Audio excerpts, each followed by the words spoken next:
ददाति स्वपदान्तिकम्।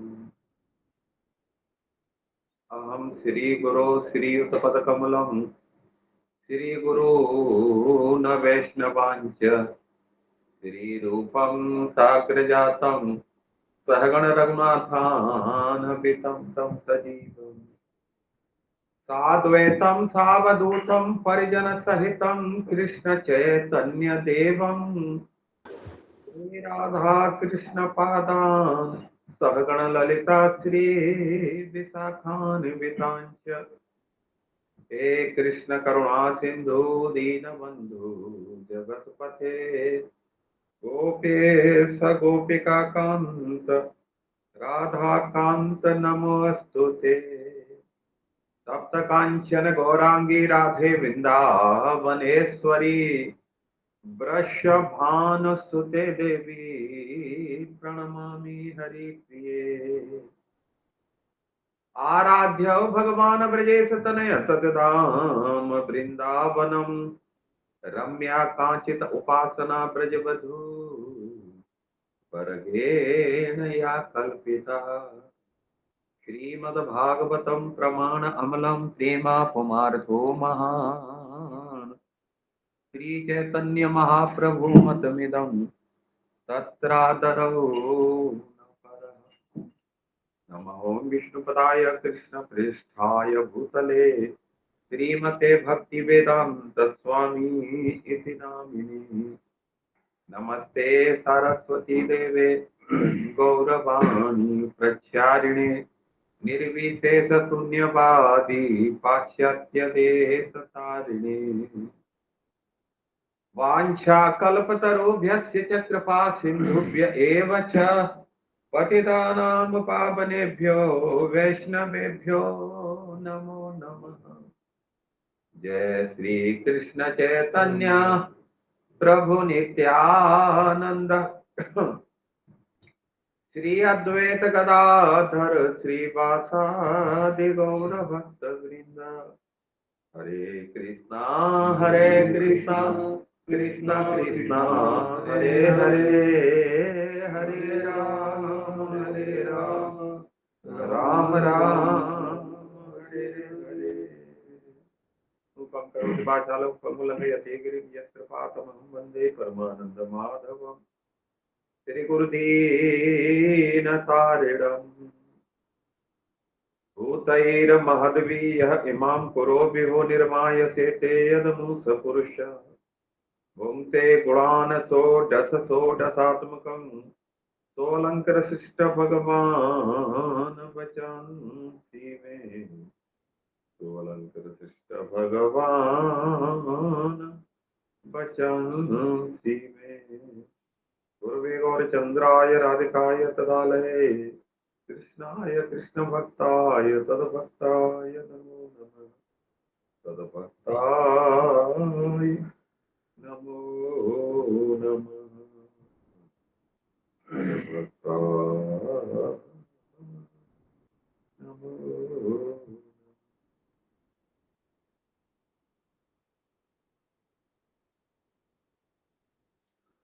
हरे कृष्णा।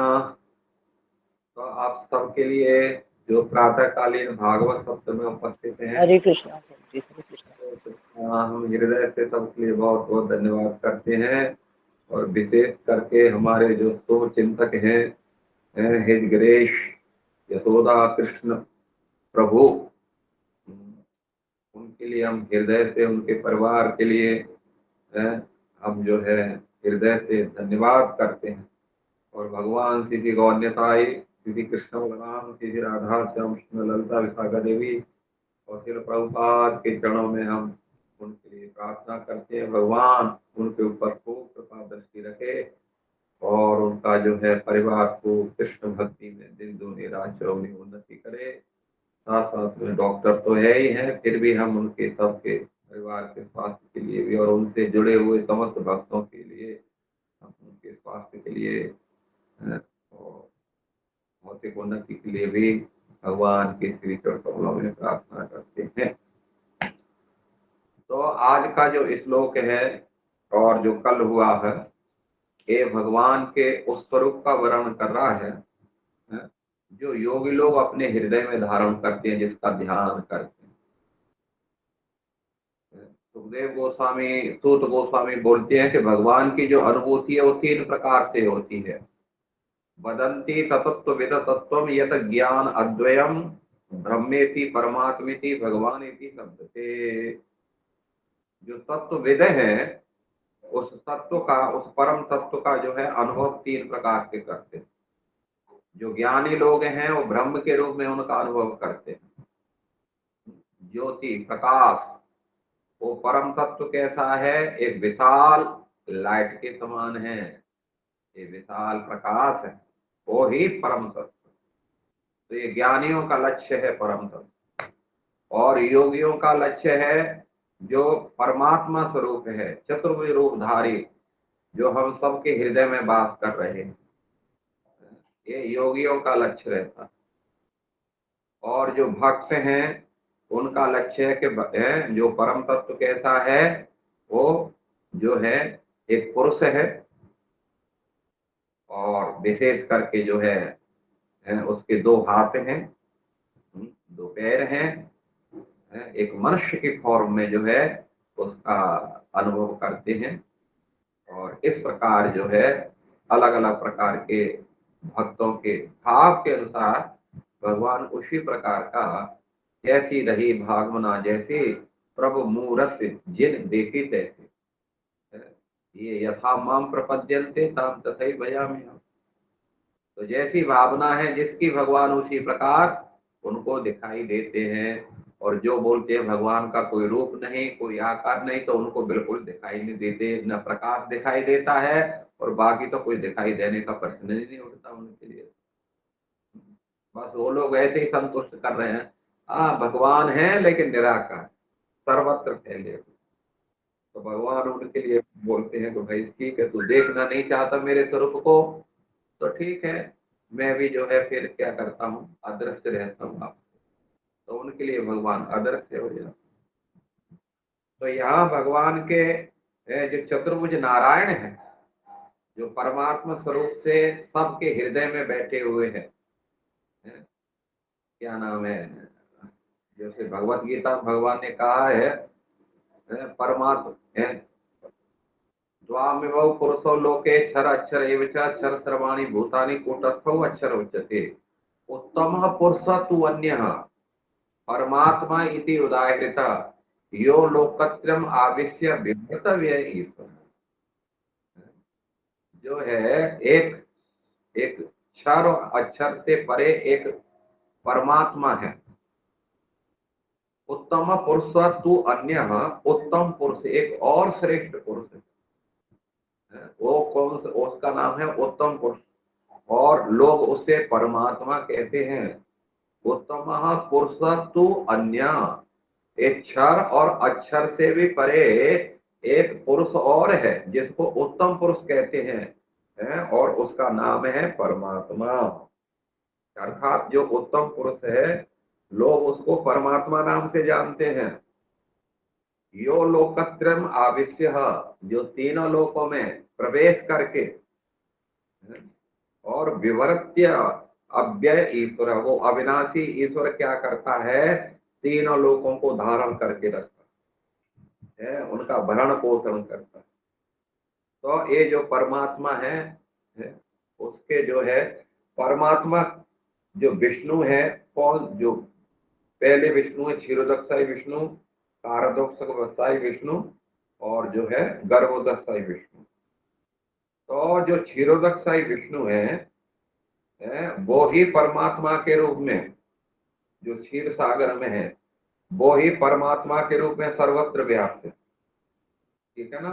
और उन्हीं से जो है अन्य भगवत अवतार भी होते। तो इस प्रकार जो है यहाँ उन्हीं परमात्मा का यहाँ पर जो है वर्णन किया जा रहा है, जिसको हम लोग कल सुने थे और 1-2 श्लोक में आज आप सुनेंगे। वो परमात्मा कैसा है, तो उसके बारे में बोल रहे हैं। 9वें श्लोक में बोल रहे हैं प्रसन्न वक्त्रम। उनका जो मुख है प्रसन्न वक्त्र, प्रसन्न रहता, कभी भी उनको कोई टेंशन नहीं होती। जैसे हम हर समय मुरझाए रहते हैं, हर जगह उनको बोल दो जो हम क्लास दे रहे हैं, कौन है,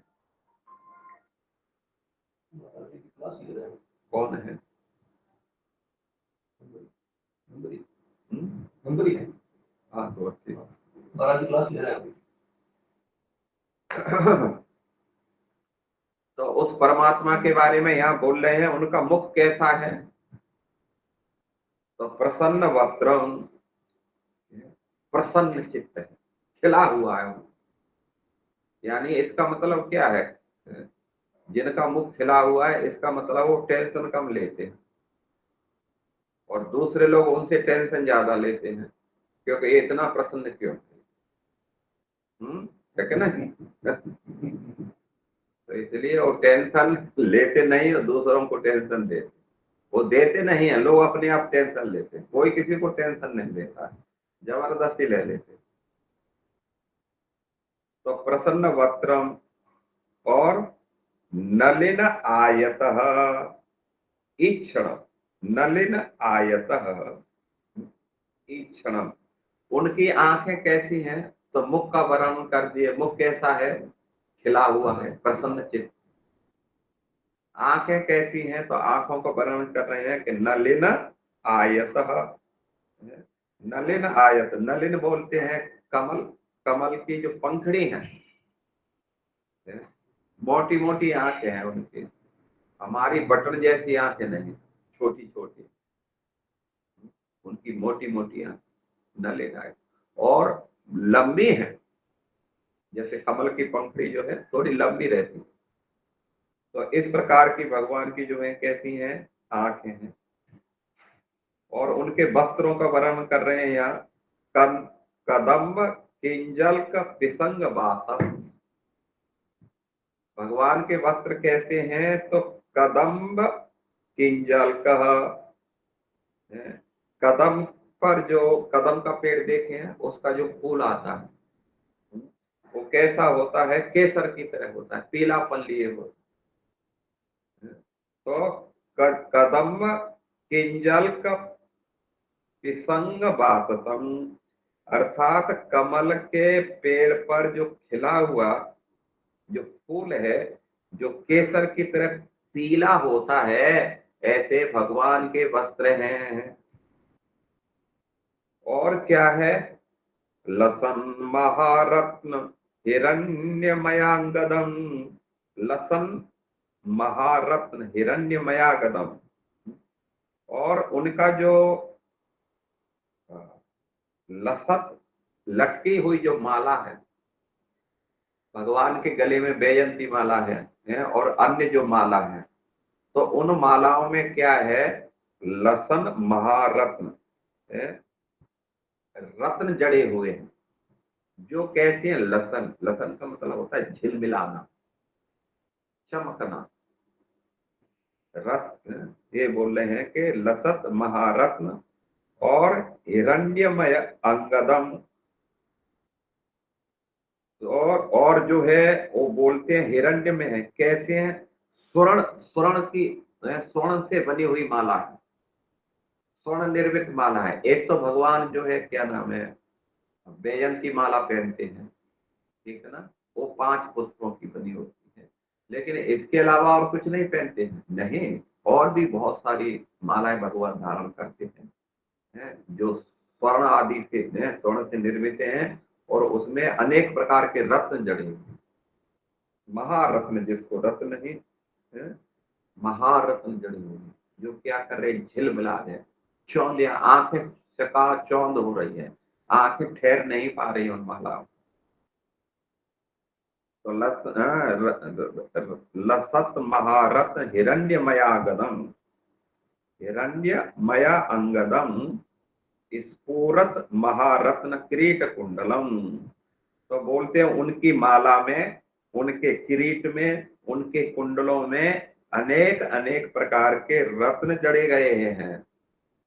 ये जो है बात बताने वाले, ऐसे नहीं है सीधे सीधे कुंडल पहन लिए, क्योंकि यहाँ तो रत्न जड़ती है ना, एक तो वैसे भी जो है शंका रहती है, कान में यदि अच्छे भले आप कुंडल पहनेंगे तो जो है कभी तो कुंडल तो जाएंगे ही जाएंगे, कान भी चला जाएगा। और यदि महारत्न जड़े हुए पहन लिए तब तो जो है गर्दन ही चली जाएगी, तो भी कोई आश्चर्य वाली बात नहीं है। हाँ जो है रत्न, महारत्न तो है भी नहीं, एक आध का रत्न है तो वो भी जो है कहाँ, इंग्लैंड में कहाँ, यहाँ भारत का जो है वो एक आध था तो उसको भी लोग चुरा ले गए। तो यहाँ तो है ही नहीं, ठीक है ना। हाँ, लेकिन भगवान की माला में तो असंख्य रत्न जड़े हुए, जो है उनकी माला में जड़े हुए हैं, उनके कुंडल में जड़े हुए हैं, उनके मुकुट में जड़े हुए हैं, जो शाइनिंग मार रहे हैं, झिलमिला रहे हैं, जिन पर आंखें ठहरना बहुत मुश्किल हो जाए।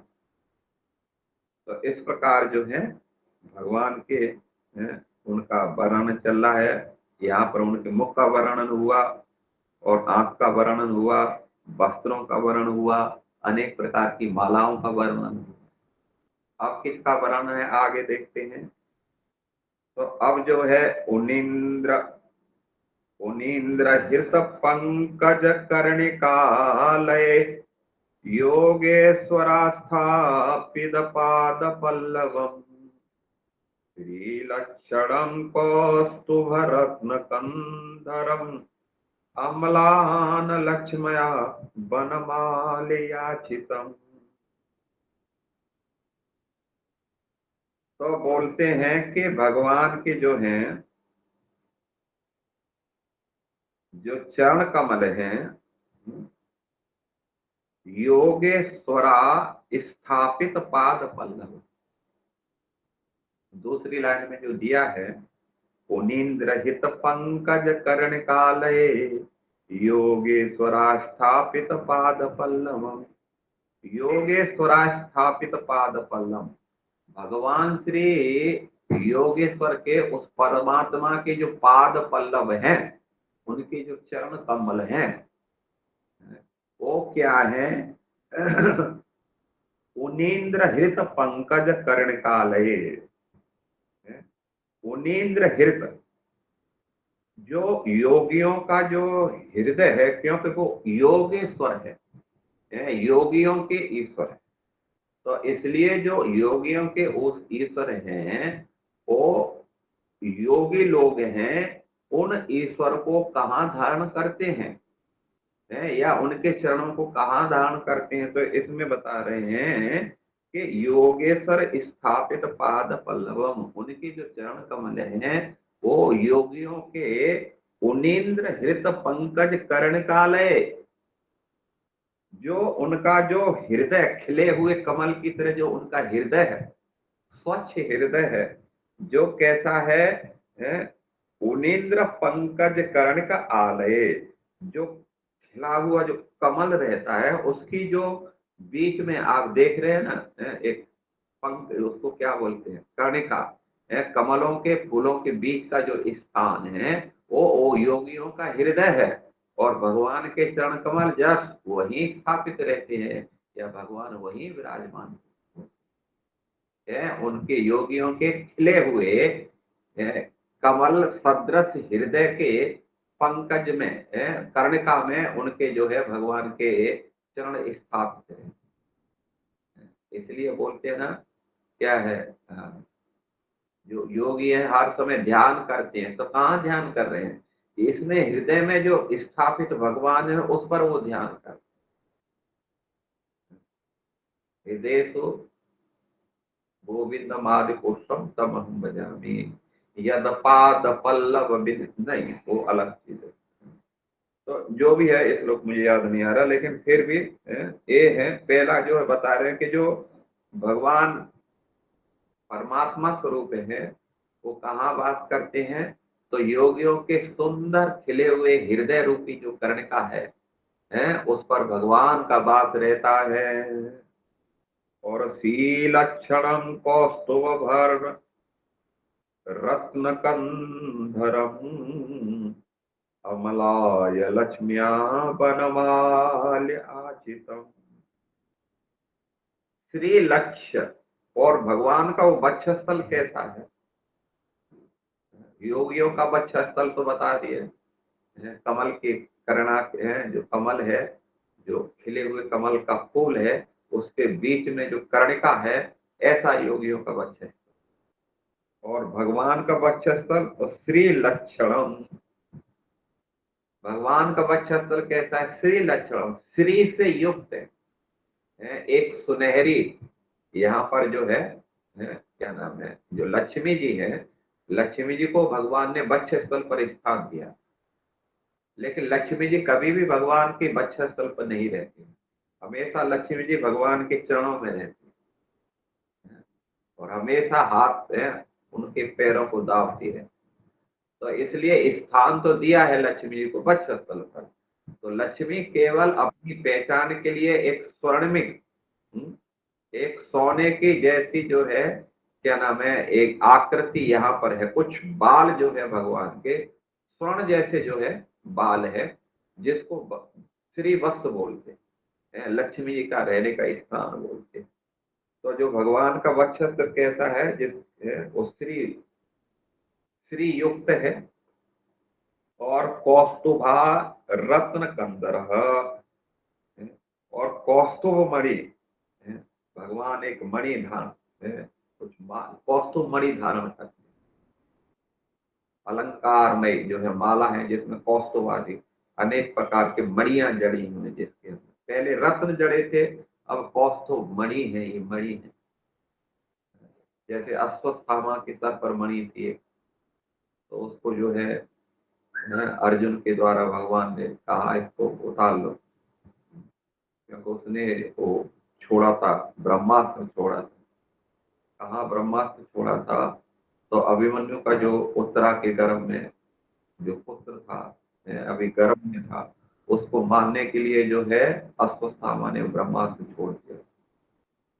तो इसलिए भगवान ने फिर जाके उसके गर्भ में, क्योंकि उत्तरा ने भगवान की तरफ ली, और भगवान ने जो है उत्तरा के गर्भ में प्रवेश कर दिया, और उत्तरा के गर्भ में प्रवेश करके जो है उन्होंने जो ब्रह्मास्त्र था, अपने चक्र के द्वारा उसकी शक्ति को खत्म किए और नष्ट किए।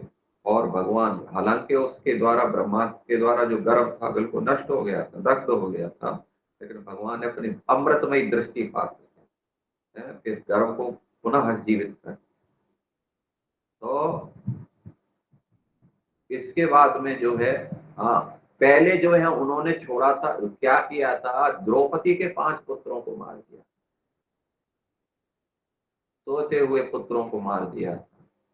और इसका जो है जब मालूम चला, है द्रौपदी जब विलाप कर रही थी तो पांडवों के शिविर में उनको मालूम चला, तो सन्न रह गए कि ये क्या हो गया। और उस समय अर्जुन ने संकल्प लिया कि जिसने भी कुकृत किया है, मैं उसका सर कलम करके द्रौपदी आपके चरणों में स्थापित कर दूंगा, और तू उसके सर पर चढ़ करके तू स्नान करना। तो अर्जुन ने भगवान को माध्यम बना करके रथ पर बैठ करके पीछा किया अश्वत्थामा, और उसको आगे चल करके उसको पकड़ा, पकड़ करके अर्जुन ने उसको बांध लिया, जैसे कोई पशु को बांधता है, और बांध करके उसको घसीटते हुए फिर वो क्या किए, वहां अपने शिविर में लेकर के आए, द्रौपदी के पास में लेकर। तो द्रौपदी ने तो बेचारी, वो तो उसका हृदय तो बहुत कोमल था, भगवान की अनन्य भक्ता था, तो इसलिए भक्तों का हृदय तो सॉफ्ट रहता है। तो उन्होंने जब देखा गुरुपुत्र को इस प्रकार बंधे हुए पशु की तरह, तो उन्होंने कहा मुच्यताम मुच्यताम एतत् ब्राह्मणः नितराम गुरु, मुच्यताम मुच्यताम, इसको छोड़ दो अर्जुन, इसको छोड़ दो, ये गुरुपुत्र है, ब्राह्मण है, ये शोभा नहीं। तो द्रौपदी ने उसको छुड़वा दिया। तो इसलिए वो मणि, फिर भगवान ने कहा कि अब क्या करना है, तो उन्होंने छुड़वा तो दिया। तो जो है, क्या नाम है, युधिष्ठिर महाराज थे, नकुल सहदेव थे, उन्होंने कहा ये अच्छा किए, उसको मारना ठीक नहीं है, छोड़ दो। तब भीम ने कहा तुम सब छोड़ दो, मैं तो इसको छोड़ने वाला है, मैं अपनी गदा से इसके साथ फाड़ूंगा। है, इसको मैं जिंदा नहीं छोड़ूंगा। या तो तुम मारो, तुमने संकल्प लिया है कि इसकी गर्दन काट के द्रौपदी के चरण में डालेंगे, मार दो इसको। और तुम नहीं मारते तो मैं मारूंगा इसको, मैं जरूर छोड़ूंगा नहीं इसको। तो भगवान ने कहा बात तो सही है? तो भगवान ने एक श्लोक बोला था। क्या श्लोक बोला था? ब्रह्म बंधुन हंतव्यम आताताई बदाहरण। ब्रह्म बंधुन हंतव्यम, ब्राह्मण का कभी वध नहीं किया जाता। और आताताई बदाहरण, जो आताताई है उसको कभी छोड़ना नहीं, उसका वध कर देना ही चाहिए। देखते हो, तो अश्वत्थामा ब्राह्मण भी है और आताताई है। आताताई की जो 6 लक्षण होते हैं, कौन कौन से, कौन बोलेगा? आप लोगों में से कोई बोल सकता है? एक बोलो पहला, एक एक कोई बोल सकता है आताताई के 6 लक्षण? हाँ जी, 6 अग्रेसर्स इंग्लिश में बोलते हैं ना महाराज जी, है? जो किसी घर में आग लगा दे। हाँ, आग लगा दे, करेक्ट। और कोई बोलो, आप बोलो। हरे कृष्णा महाराज, पांचांग प्रणाम। जो जहर दे, जहर जहर दे, करेक्ट। आग लगाने वाला, जहर देने वाला, पराई स्त्री का अपहरण करने वाला, किसी की जमीन हड़पने वाला, घातक अस्त्र से वार करने वाला है, और सोए हुए की हत्या करने वाला, ये सब आताताई के लक्षण। तो इसलिए आताताई का क्या करना चाहिए? वध कर देना चाहिए। तो उसने तो सब किया था, क्योंकि कौरवों के साथ था, दुर्योधन आदि का मित्र था, ये तो पूरा घनिष्ठ मित्र था, तो पूर्ण आताताई था। तो भगवान ने कहा कि आताताई वध हरण है, आताताई का हरण, वध होना चाहिए। लेकिन ब्रह्म बंधुन हंतव्यम, लेकिन ब्राह्मण जो है न हंतव्य, उसका किसी भी परिस्थिति में वध नहीं। तो इसलिए समझ नहीं पा रहे भाई भगवान कहना क्या चाह रहे हैं। लेकिन अर्जुन समझ गया भगवान क्या कहना है। तो अर्जुन ने क्या समझा? अर्जुन अर्जुन समझ गया इसका वध भी ना हो, लेकिन वध भी हो जाए इसका। तो इसलिए उसका जो तेज था उस मणि के कारण था, अस्वस्थान। ठीक है ना? अस्वस्थाना, वो अपनी तलवार निकाली और बालों के साथ उसकी मणि को लेकर लिया, जिससे वो क्या हो गया? निस्तेज हो गया। और जो है ब्राह्मण का वध कैसे होता है? उसको अपमानित कर दो, यही ब्राह्मण का वध। और उन्होंने अपमान करके धक्का दे के शिविर से बाहर निकाला। तो इस प्रकार जो है वो मणि, तो यहाँ तो एक मणि थी अश्वत्थामा के पास, लेकिन भगवान की माला में तो अनेक मणियां हैं। चिंता मणि प्रकरस सदम सुकल्प वृक्ष, लक्षावृतेश सुरवीर विपालयन्तम्, लक्ष्मी सहस्र सत संभ्रम सेव्यमानम्, गोविंदमादि पुरुषम तमहम भजामि। भगवान का तो धाम ही चिंतामणि से बना हुआ।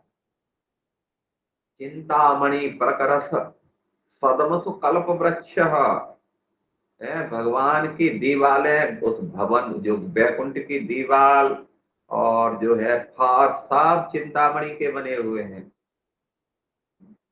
चिंतामणि लोक सुखम सुरद्दु सुर संपतम। चिंतामणि की खासियत है बस सोचो फट से नहीं आ जाए। तो वृंदावन की भूमि चिंतामणि की। यहाँ के वृक्ष कैसे हैं? कल्प वृक्ष। समझे ना? तो इसलिए वृंदावन में कुछ जाते हैं तो भाई सोच समझ करके चलना चाहिए। किसी पेड़ के नीचे बैठते हैं तो सोच समझ करके बैठो, क्या सोच रहे हैं आप, थोड़ा सा गौर कर लेना चाहिए। यहाँ तक कि चलते समय भी क्या सोच रहे हैं, क्योंकि जिस पे चल रहे हो भूमि चिंतामणि, आपकी हर इच्छा को पूरा कर देगी फट से। वृंदावन वन है, लेकिन ये वन हर कामना को पूरी करने में सक्षम है, यहाँ तक कि भगवान को देने में भी सक्षम है। एक बार की बात थी, एक व्यक्ति जो है बाहर से आया, बेचारा वृंदावन की परिक्रमा कर रहा था। पहली बार आया था, और पहले तो वृंदावन पूरा वन जैसा ही था, इक्का दुक्का साधु महात्मा की कहीं कुटिया दिखाई देती थी। आज वृंदावन में चलना मुश्किल हो रहा है, और एक समय था जहाँ लोग कोई से दिखाई नहीं देते। परिक्रमा करते करते गर्मी का मौसम था, थोड़ा थकान हुई, गर्मी लगी, एक वृक्ष के नीचे बैठ गया धूप से बचने के लिए, और उसने थोड़ी राहत की सांस ली। उसने कहा, प्रभु कितनी थकान हो रही है, भूख भी लगी है, कुछ भूख का व्यवस्था होता तो मैं अच्छी तरह खाता। तो उसी समय भगवान के यहाँ तो भूख की व्यवस्था अच्छी तरीका से है, इसलिए यहाँ नहीं है तो ऑर्डर करो भाई क्या चाहिए, 4 चपाती चाहिए, सब्जी कौन सी चाहिए, ये चाहिए, ठीक है, दाल चाहिए कि नहीं चाहिए, हाँ जी दाल दे दो कोई, वो सब चीज तो नहीं। वहाँ तो जो है 56 प्रकार के व्यंजन और सोने की प्लेट में भर करके तुरंत उपस्थित। अरे तो वो तो आश्चर्य हुआ भाई, कमाल हो गया, कितनी जबरदस्त भूख, और उसमें फिर जो है राजभोग की प्लेट आ जाए, है कि नहीं, तब तो फिर कहने ही क्या, पूरा राजभोग भर करके आ गया, और जो उसने खींचा फिर वो खाया पूरा कंठ तक। अब जो है खा तो लिया, अब आहार होने के बाद में फिर क्या होता है, निद्रा आती है। आजकल निद्रा 2 जगह आती है, तो खाने के बाद आती है, भगवत क्लास में आती है, नहीं प्रसाद के समय निद्रा नहीं आती है, कितना भी निद्रा आ रही है, प्रसाद तुरंत एकदम खिल जाते हैं हमारे चेहरे प्रसाद देखकर। तो ठीक है, ऐसे ही जो है क्या नाम है, वो प्रसाद खा करके अब उसको निद्रा ही, आहार निद्रा नियम है प्रकृति का। तो उसने सोचा कि अभी तो धूप है ही है, एक प्रभु एक पलंग आ जाता, पलंग होता तो थोड़ा रेस्ट कर लेता। भगवान ने कहा चिंता क्यों करते, तो कल वृक्ष के नीचे बैठे हो भाई, भूमि चिंता बनी की, तो चिंतन करो तो सही, तुरंत पलंग आ गया। हाँ कमाल की बात है भाई, पलंग आ गया, चलो भाई थोड़ा रेस्ट कर लेते हैं। और जैसे उस पर लेटा तो एकदम थर्राटे मारने लगे। अब ये नींद ऐसी गहरा गई कि ऐसी गहरा गई कि जो है 3 बजे का सोया और 6 बजे जगा। अब 6 बजे जगा तो थोड़ा सा अंधकार होने लग गया था, तो जब आंखें खोटी तो खुली तो डर लगा, अरे भाई अंधेरा हो गया, कहीं कोई शेर ना आ जाए।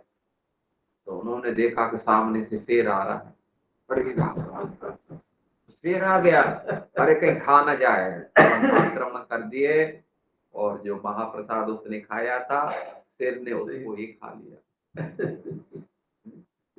तो ये लंबी चिंता बनी की है, बहुत सावधान है, क्या इच्छा कर रहे हैं वृंदावन। तो यहाँ पर जो है यही बात बता रहे हैं कि जो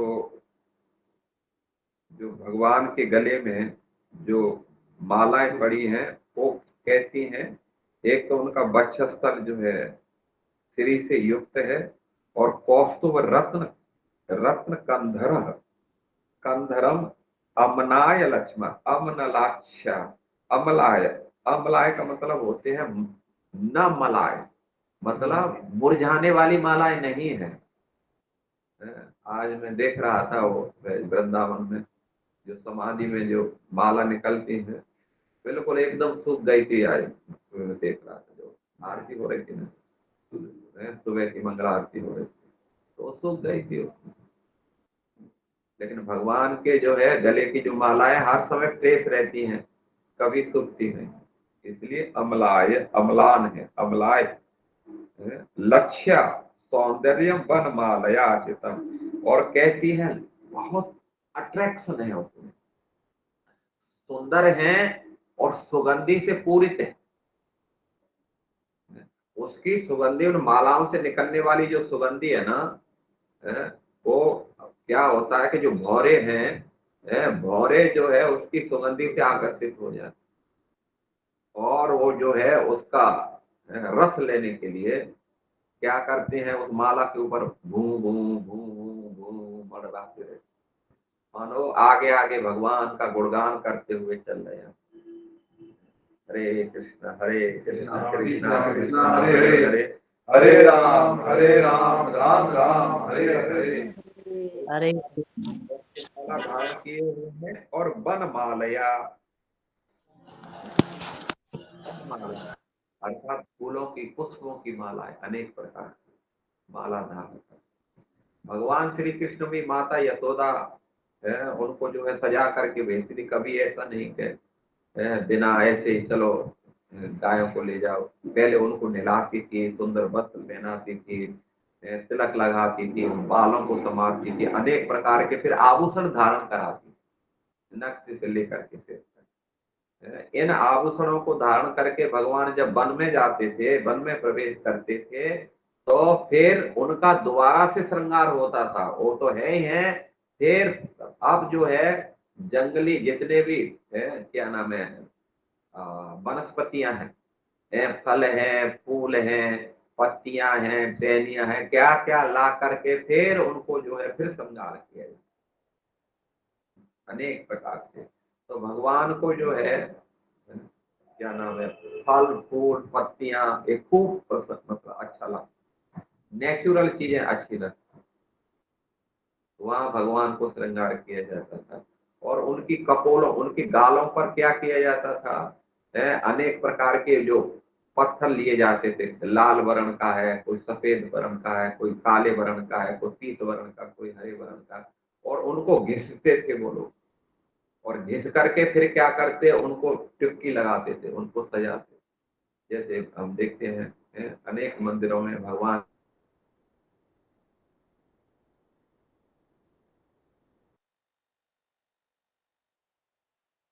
के कपोलों पर कुछ वगैरह जैसा बना दिया उनको। तो ये जो है भगवान के आभूषणों का वर्णन चल रहा है।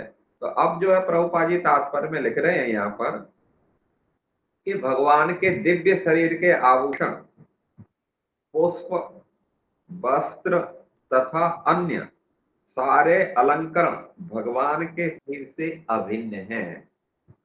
अर्थात कहने का आशय यह है कि भगवान जैसे सच्चिदानंदमय स्वरूप है, चिन्मय है, कोई भी आवरण जो है भगवान का एक मूर्ति का रूप धारण कर सकता है। भगवान के अनेक अनेक भक्त हैं जो क्या है इन आभूषणों के रूप में परिवर्तित हो भगवान को आनंद देने, ठीक है ना। तो ये जो आभूषण है भगवान के जो है ये भी कैसे हैं, सब चिन्मय है। उनमें कौन सा से है, चेतन स्वरूप है। भगवान को केवल प्रसन्नता देने के लिए, आनंदित करने के लिए ये क्या है अनेक अनेक रूपों में धारण है, अपने को धारण किया। तो इसलिए यहाँ पर बता रहे हैं कि जैसे भगवान का शरीर चिन्ह में है, ऐसे ही ये सब गहने भी चिन्ह में हैं। इनमें से कुछ भी भौतिक अवयवों से नहीं बना। भौतिक अवयव क्या है, भौतिक अवयव में क्षिति जल पावक गगन शरीरा, जिससे हमारा शरीर बना है, संसार बना है, संसार के आभूषण बने हैं। इनमें से कोई भी भगवत जो आभूषण हैं उनसे नहीं बने, सब दिव्य लोक के हैं, ये सब चिन्ह में है, ये सब इस संसार का कोई भी चीज नहीं। हालांकि भगवान के वो आभूषण जब भगवान इस धरा धाम में आते हैं तो बिल्कुल हमारे जैसे साधारण संसार के जैसे लगते हैं, लेकिन जैसे लगते हैं लेकिन वैसे होते वो नहीं। जैसे भगवान ने कहा है गीता में, अवजानंती मां मूढ़ा मानुषी तनमाश्रितम परम भाववन जानंतो मम भूत महेश्वरम। अवजानंती मां मूढ़ा मानुषी तन्माश्रितम, जो मूढ़ा है, जो मूर्ख है, जब मैं मनुष्य शरीर में आता हूं तो मुझे मनुष्य जैसा ही, साधारण मनुष्य जैसा ही मान लेते हैं। इसलिए तो बोलते हैं कि भाई किस राम की बात कर रहे हो, किस राम के? एक राम दशरथ के बेटा, एक राम घट घट में लेटा, एक राम वन वन में घूमे, एक राम दशरथ का बेटा। अब किस राम की बात कर रहे हैं? जैसे उनकी दृष्टि में अलग अलग राम है, लेकिन उनको मालूम नहीं जिसको आप बोल रहे हो तो एक ही राम है। गोलोक एव निवसति अखिलात्म भूतम गोविंद माधुरम तम। भगवान अपने धाम में भी रहते हैं और उसके साथ साथ त्रिलोकी में सर्वत्र रहते हैं। आप कहीं भी ठाकुर जी को पुकारो, हे गोविंद।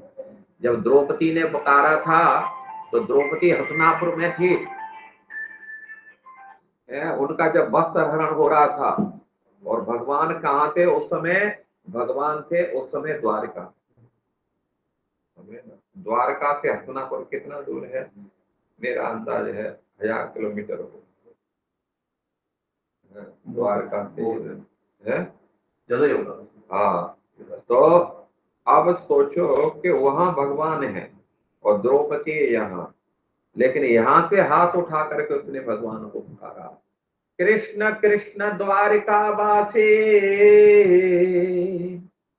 गोपी जन वल्लभ कौरवे परिभूता माम किम न जानाति केशवः।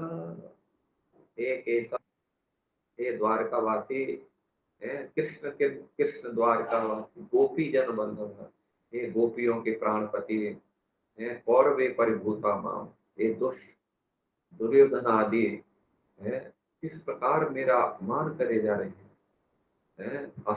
ये दुष्ट दुशासन मुझे निर्वस्त्र करना चाहता है। किम न जानाति केशव, हे केशव, क्या आप नहीं जान रहे हो? क्या ये नहीं देख रहे हो सब? बस इतना पुकारा हाथ उठा करके, गोविंद। गोविंदा तो बोल नहीं पाई, तब तो जो है भगवान प्रकट हो गए। किसके रूप में? साड़ी के रूप में प्रकट हो गए।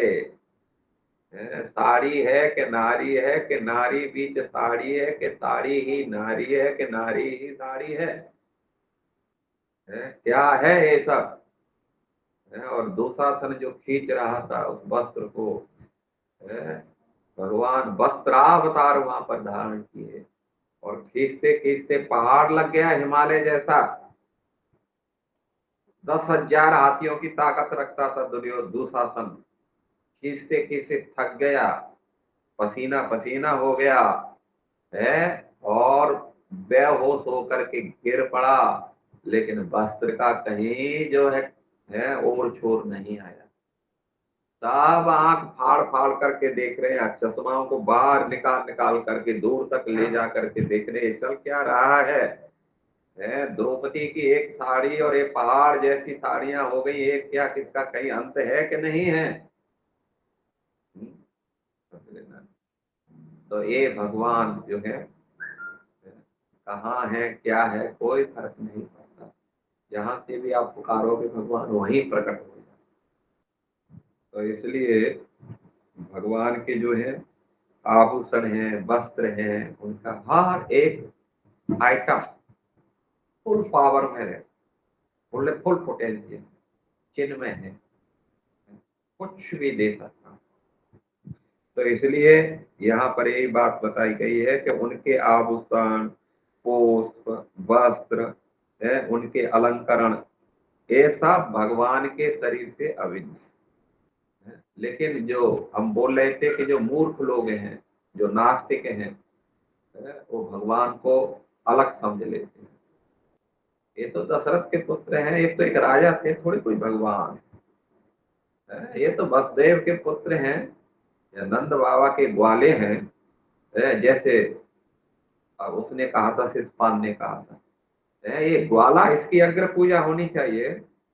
अरे भाई ये तो ग्वाला है, सारा जीवन इसने जो है गाय चराई और जो है इतना डरपोक है कि रण छोड़ करके भागा और इतना भय हो गया इसको, इतना डर लग गया कि इसने सोचा कि जमीन पर रहूंगा तो कोई ना कोई फिर मेरे को मारेगा, आक्रमण करेगा, इसलिए समुद्र में जाकर के रहने लग गया और उसकी अग्र पूजा होनी है। आप लोग मूर्ख तो नहीं हो गए हो? अरे अगर पूजा करनी है कोई विशेष व्यक्ति होना चाहिए। यहाँ पर क्या नाम है, पिता में भीष्म बैठे हैं, गुरु द्रोणाचार्य बैठे हैं, और कोई बहुत सारे लोग बैठे हैं जो योग्य पात्र हैं। ये तो ऐसे ही बात हो गई जैसे कोई कुआ है, हंसों के बीच में कोई कुआ की जो है पूजा करे, ये ठीक सोचो। लेकिन उस शिषपाल को मालूम नहीं ये जिसको तू कुआ बोल रहा है, जिसको तू डरपोक बोल रहा है, उसका काल मंडरा रहा है।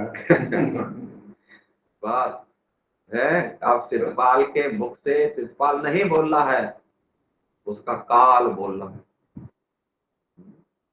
क्योंकि जिस समय रावण ने काल को बंदी बना लिया और अपनी पार्टी से बांध दिया था, सर उसके खाट के पलंग के उससे बांध दिया, और उसको कहा था अपनी पत्नी मंदोदरी का, देख तू मेरी बहादुरी पर शंका करती है,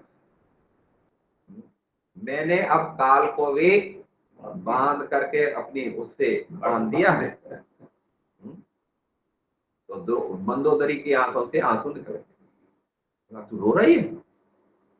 बोला स्वामी अब रो नहीं तो क्या है, आज नहीं तो कल तो रोना है। क्यों? बोला इसलिए स्वामी के अभी तक तो मैं समझ रही थी कि आपकी आयु है कुछ थोड़ी बहुत, लेकिन अब तो आपने काल को लेकर के बिल्कुल अपने उससे बांध करके रखा है। अब तो कोई भरोसा नहीं, अब कितने दिन के मेहमान है, अब कब जाने वाले।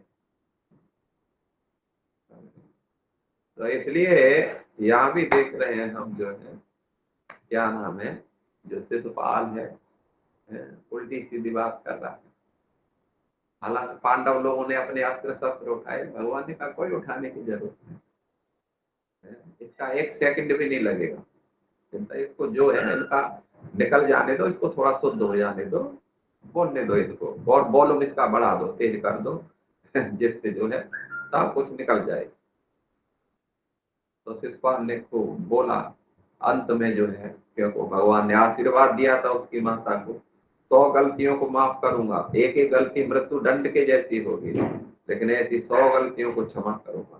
लेकिन 100 का आंकड़ा जब का क्रॉस करेगी, एक भी गलती हुई तो फिर हरिबोल करूंगा।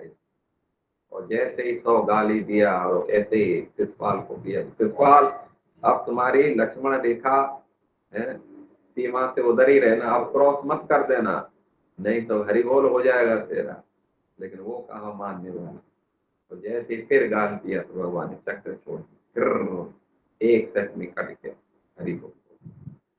तो लोग तो सोचते हैं कि वो कैसा है भगवान है? वो एक साधारण मनुष्य और थोड़ी कोई भगवान हो सकता है, लेकिन भक्त लोग जानते हैं कि भगवान साधारण मनुष्य में भी फिर भी भगवान है। वो 6 दिन के हैं,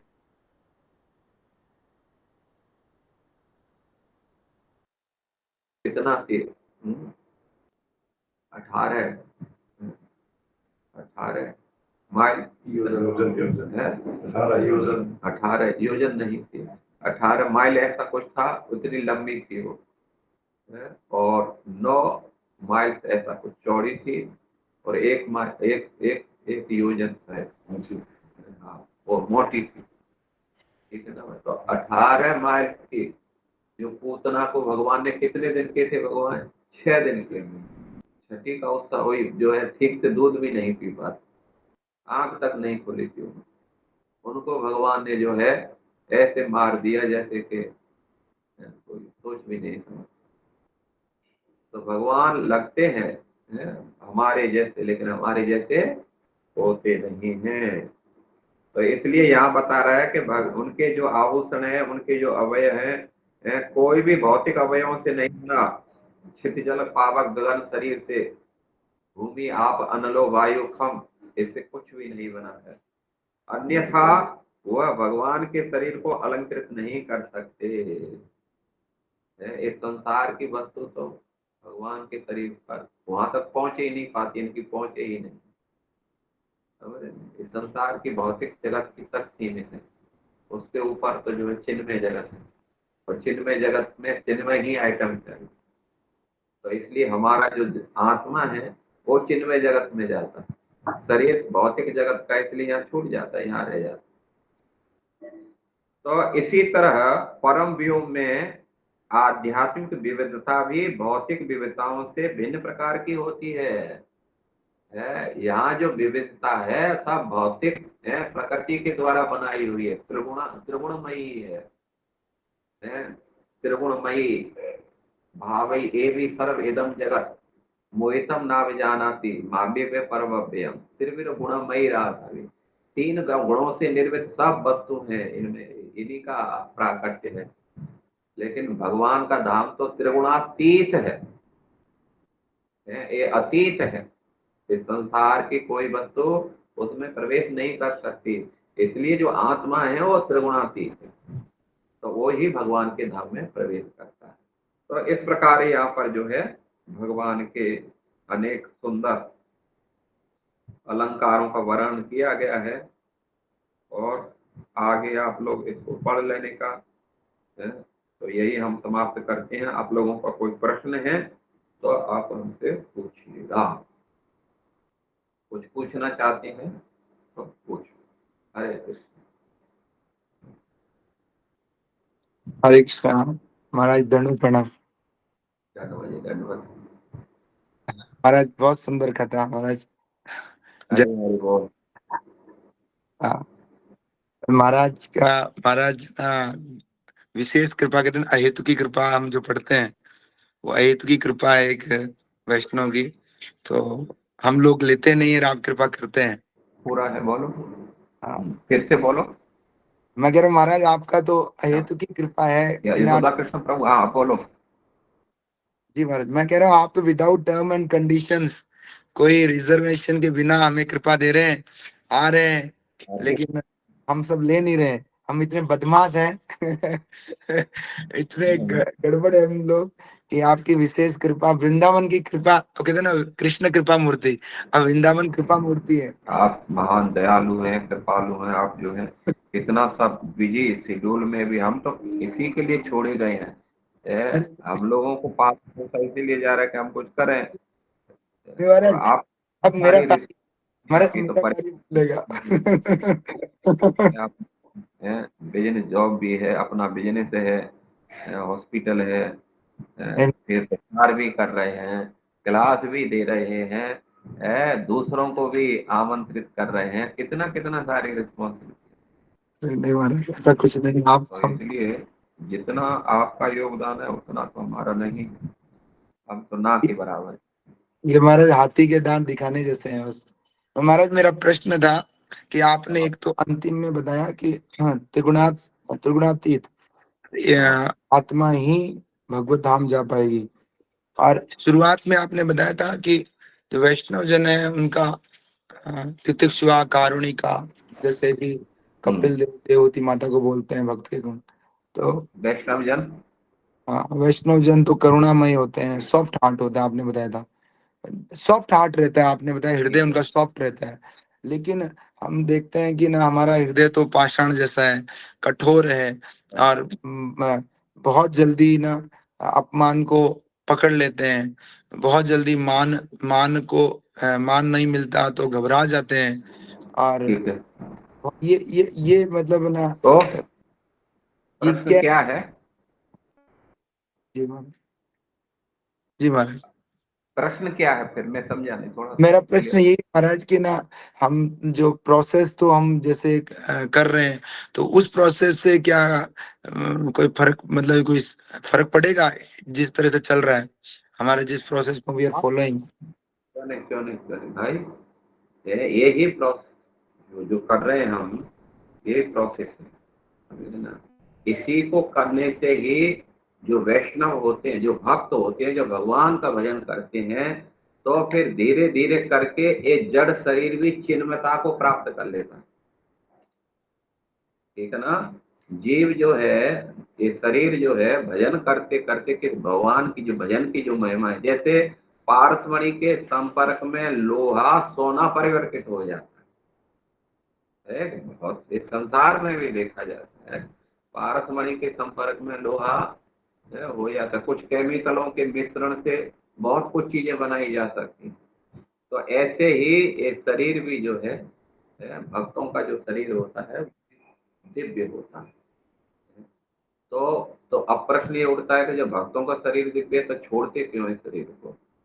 तो वास्तव में छोड़ना और न छोड़ना है, जैसे भगवान भी इस प्रकार की लीलाएं संपन्न करते हैं, क्योंकि जब भगवान जब आते हैं तो मानुषी लीला कर रहे हैं।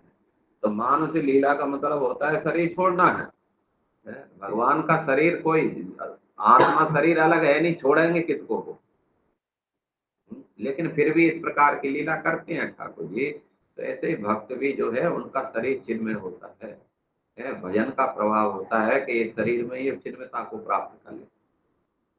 तो ये ही विधि है जो आप कर रहे हैं और सबको सिखा रहे हैं। ये सबको वही विधि सिखा रहे हैं जिससे जो है इसी शरीर में वो दिव्य होकर के और भगवान के धाम को चला जाए।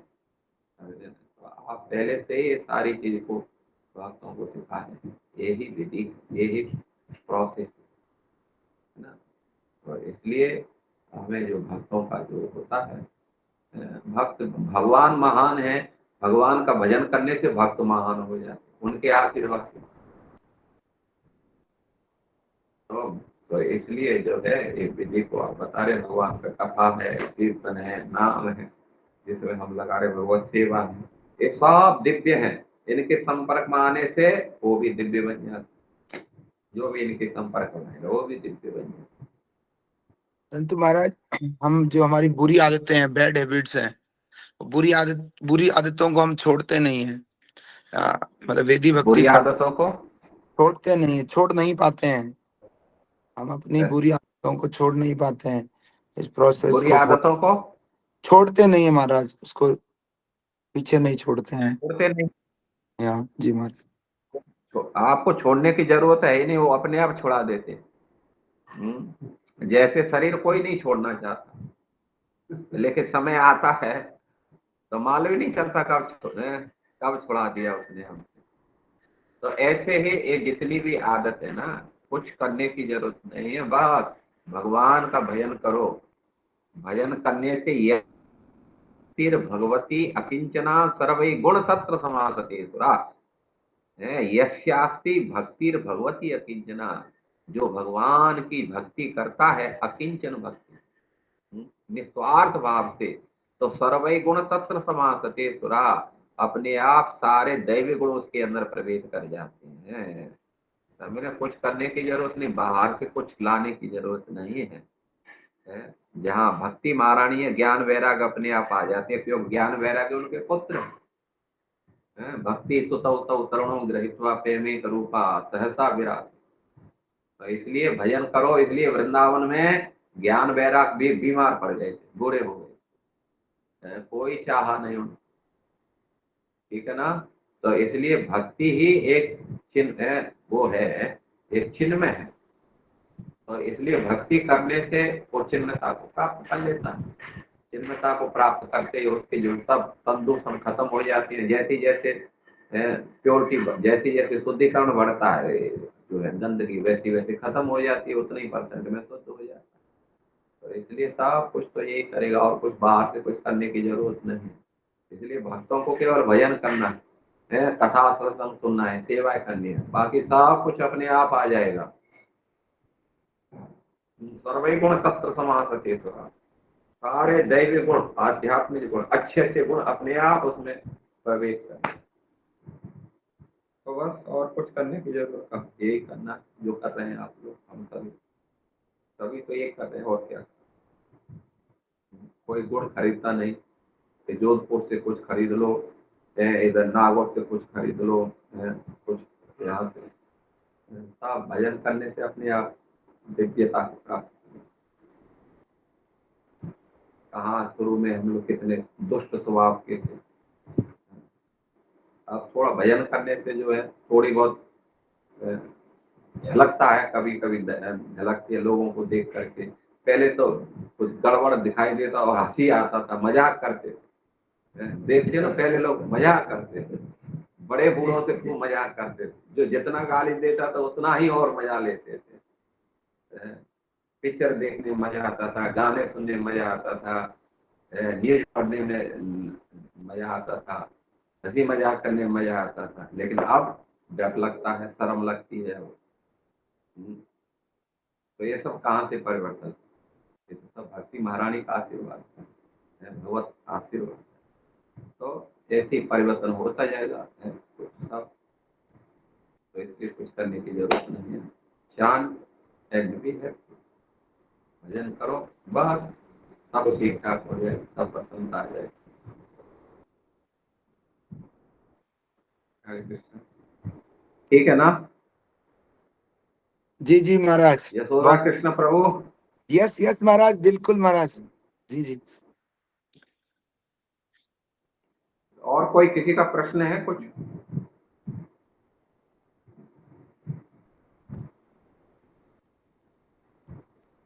महान माता जी आप समाप्त करेंगे? नहीं प्रभु जी, अभी please accept my respectful obeisances at your lotus feet महाराज जी। आपको बहुत समय के बाद देखा, आपके दिव्य दर्शन हुए, बहुत अच्छा लगा आपके दर्शन करके।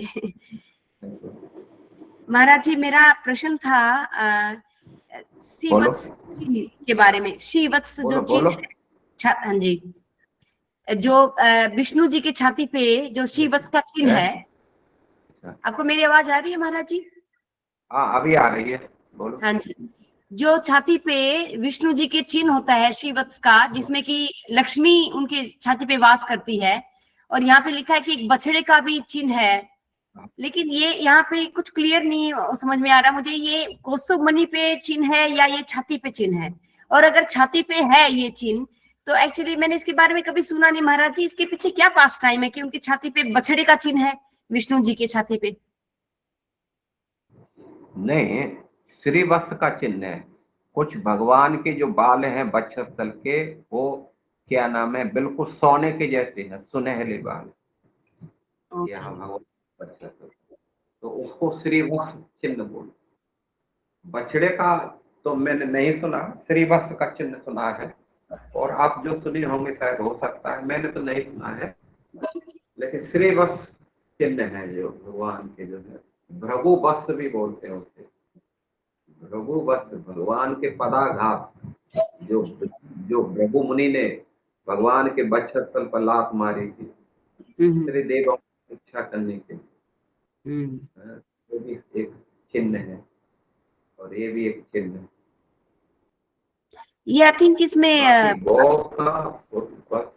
चिन्ह तो मेरे मन में, लेकिन दो चिन्ह का वर्णन आता है, एक श्रीवत्स चिन्ह, भृगु के पास जो पदाघात किए थे, तो भगवान ने उसको अपने वक्षस्थल पर धारण कर लिया।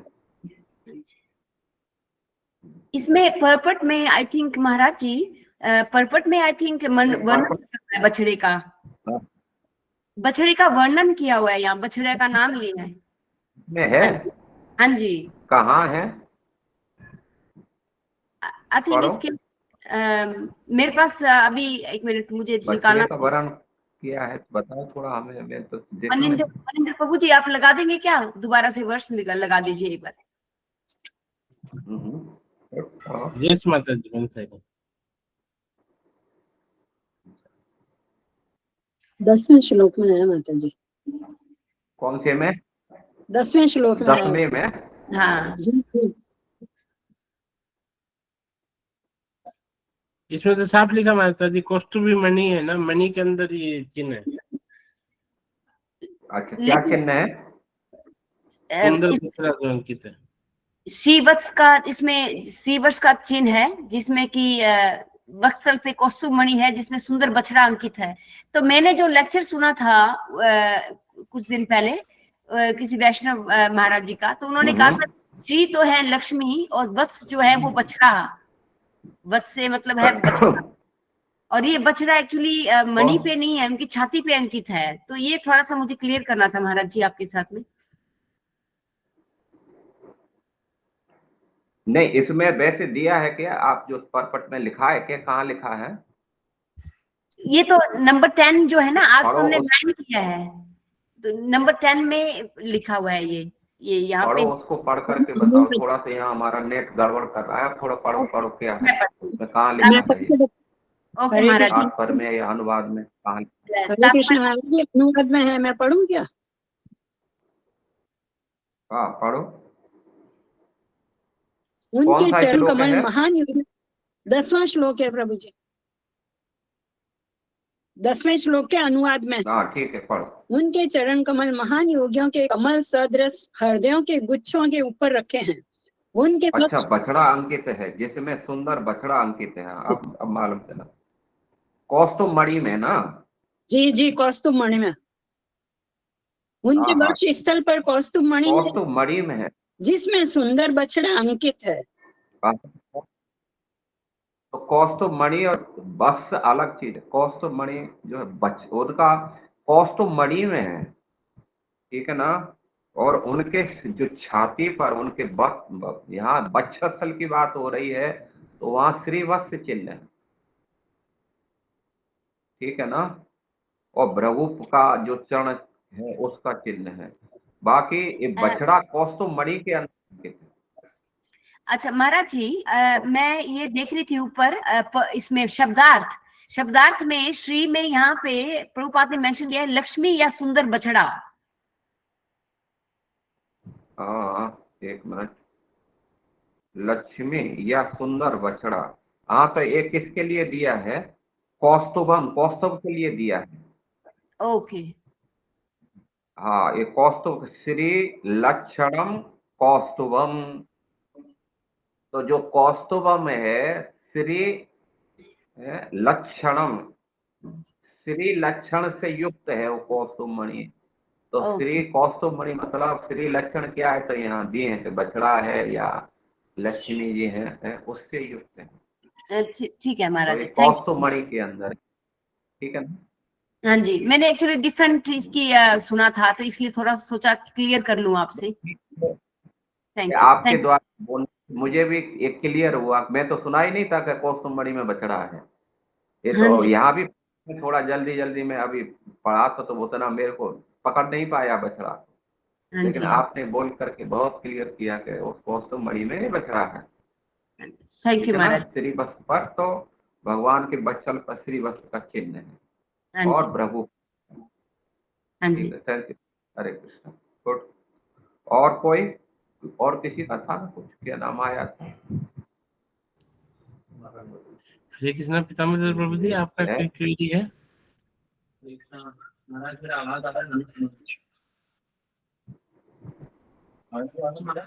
और धीरे आ रहा है प्रभु जी, बता बहुत बोल। slow आ रहा है। आवाज आ रहा है? कृष्णा। यस यस यस प्रभु जी, आ रहा है आवाज आपका। महाराज, बोलिए बोलिए। हाँ, मैं सुन रहा महाराज हूँ, प्रश्न बोलो। ये था कि शास्त्र का समझ होने के बाद, ज्ञान होने के पश्चात भी यदि नाम लेने का मन ही ना करे और नाम में जो है रुचि ना बढ़ रही हो, तो क्या करना चाहिए? हरे कृष्णा। थोड़ा आवाज आपकी चली गई।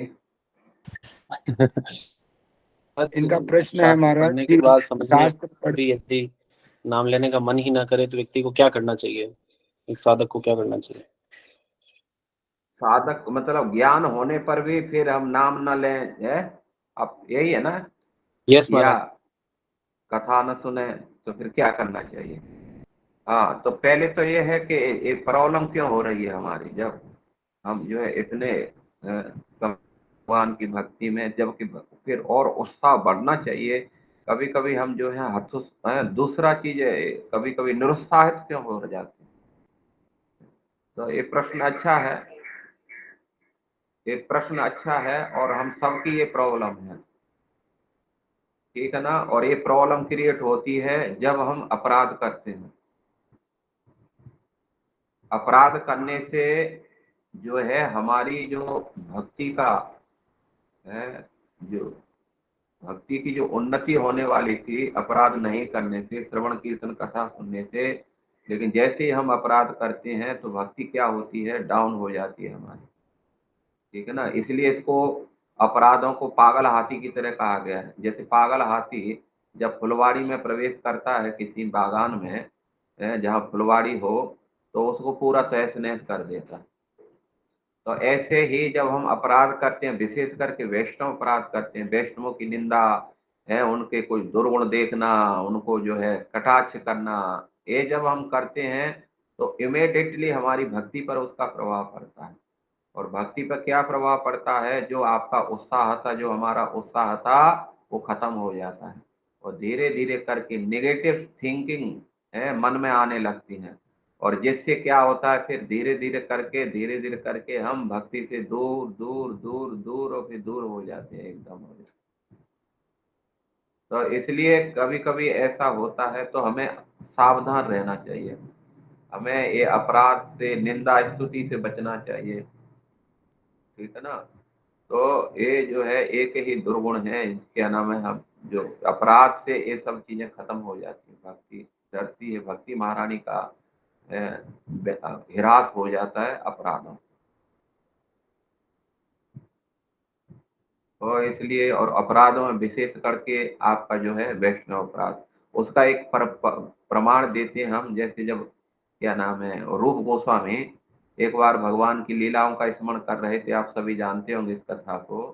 तो उस समय जो है वो क्या कर देख रहे थे कि भगवान श्री कृष्ण एक डाली को पकड़े हुए हैं और राधा रानी भी क्या कर रही है, उस डाली को भगवान ने नीचे नवा दिया है उसको, और राधा रानी एक अपने बाएं हाथ से उसको पकड़ करके दाएं हाथ से फूल चुन रही है। और अचानक भगवान ने एक मजाक किया, क्या किया, अचानक उस डाली को छोड़ दिया और सीधी राधा रानी ऊपर चली गई डाली के साथ में। तो इससे जो है रूप गोस्वामी को हंसी आ गई लीला देख करके। लेकिन जब उनका हंसना हुआ और सामने से एक महात्मा जी निकले थे जो कैसे थोड़ा टेढ़म टेढ़े जैसे चलते थे, ऐसे अष्टावक्र की तरह, तो उनको लगा अरे रे देखो ये रूप हमें देख करके हंस रहा है, इतना बड़ा महात्मा है अपना, तो बहुत बड़ा महात्मा बोलता है, और ये जो है हमें देख करके हंस रहा है, शरीर को देख कर हंस रहा है। और जैसे उन्होंने ये सोच लिया, तुरंत जो लीला स्मरण हो रही थी वो तुरंत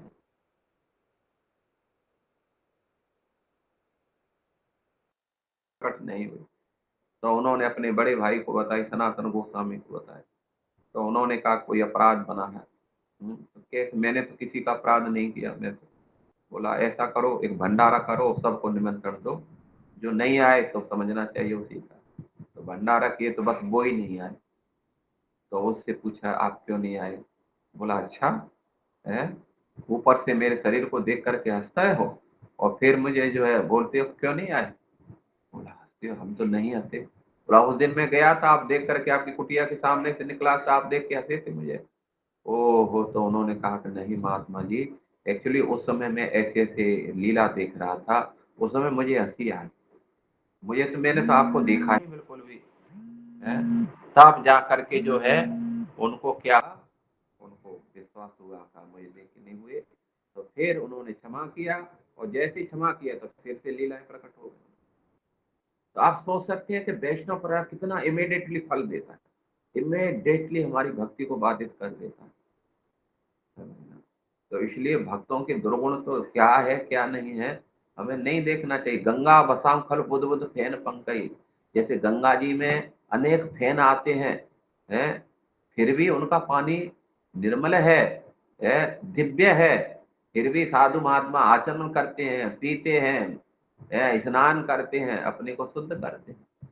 तो ऐसे ही भक्तों का शरीर कुछ जो है कुछ दिखाई देता है, कुछ उल्टा पुल्टा, लेकिन सब सीधा है, कुछ भी उल्टा पुल्टा नहीं है, कोई उसकी उससे जो है कोई पवित्रता नहीं खत्म हो जाती है, तो इसलिए हमें बिल्कुल भी उनके प्रति कुछ भी दोष दृष्टि नहीं रखना है।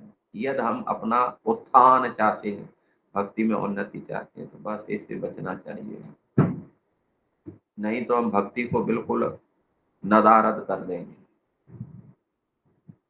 ठीक है ना। तो इसलिए वो एक ही कारण होता है पतन का हमारा, जो है क्या नाम है, भक्ति का जो उत्साह जाने का मतलब होता है अपराध।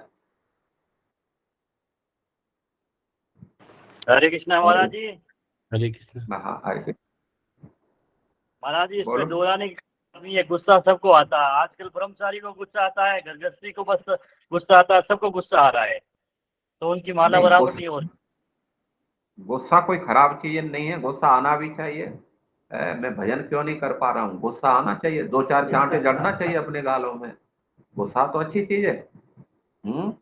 एक नहीं मैं सेवा क्यों नहीं किया, भागवत क्लास को मैंने ठीक से आंख खोल के क्यों नहीं सुना, गुस्सा तो करना ही चाहिए। गुस्सा कोई खराब थोड़ी है, ये तो भक्ति को बढ़ाने वाला है। लेकिन ये गुस्सा को जो है दूसरों पे निकाले हैं, वो गुस्सा खराब है। हाँ, महाराज जी उपयोग दूसरों पे है। वो गुस्सा दूसरों पे निकाल रहे हैं, अपना गुस्सा दूसरों पे निकाल रहे हैं। ये गुस्सा बहुत अच्छी चीज है, निंदा बहुत अच्छी चीज है, अपनी निंदा करना चाहिए हमें। आया है देखो, इतने सालों से हूँ, बहुत अपने को उन्नत मानता हूँ, और अभी तक देखो मेरी कितने कितने दुर्गुण भरे हुए हैं, लोगों की दृष्टि में मैं कितना पूजनीय हूँ, सम्मानी हूँ, और मेरा हालत देखो मैं किस लेवल पे हूँ। अब पहले पहले पहले पहले सीढ़ी पर मैंने पैर नहीं रखा है, और अपने को मैं बहुत श्रेष्ठ समझ रहा हूँ।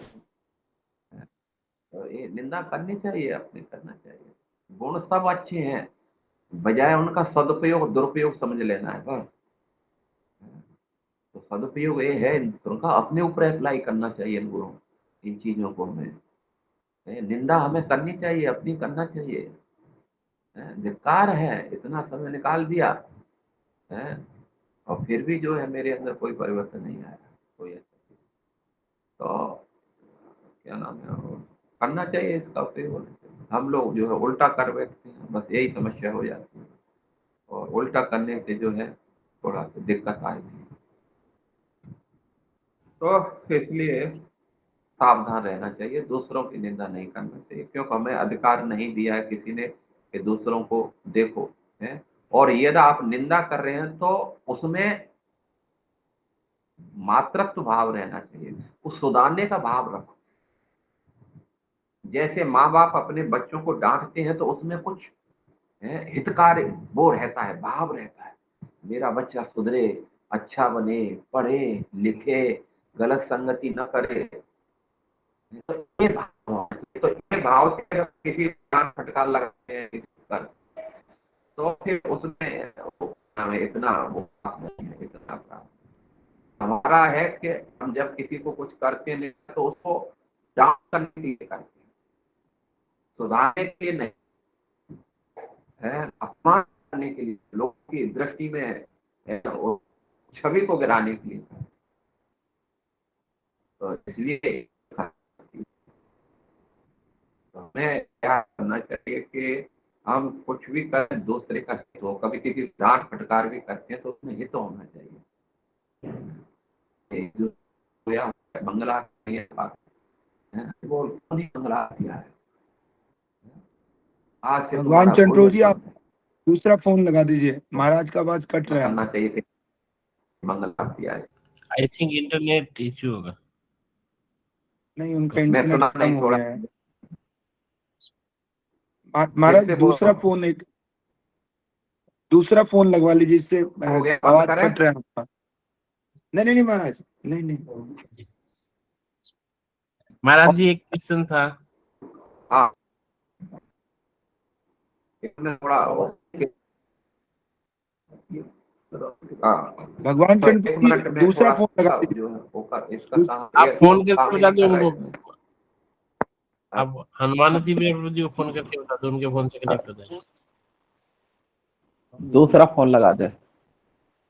जी महाराज, ठीक है, आपका लगा दो। आपके पिताजी का आवाज नहीं आ रही है, कट रही है। हाँ, आवाज नहीं आ रहा जी, आवाज नहीं आ रहा, कट रही है।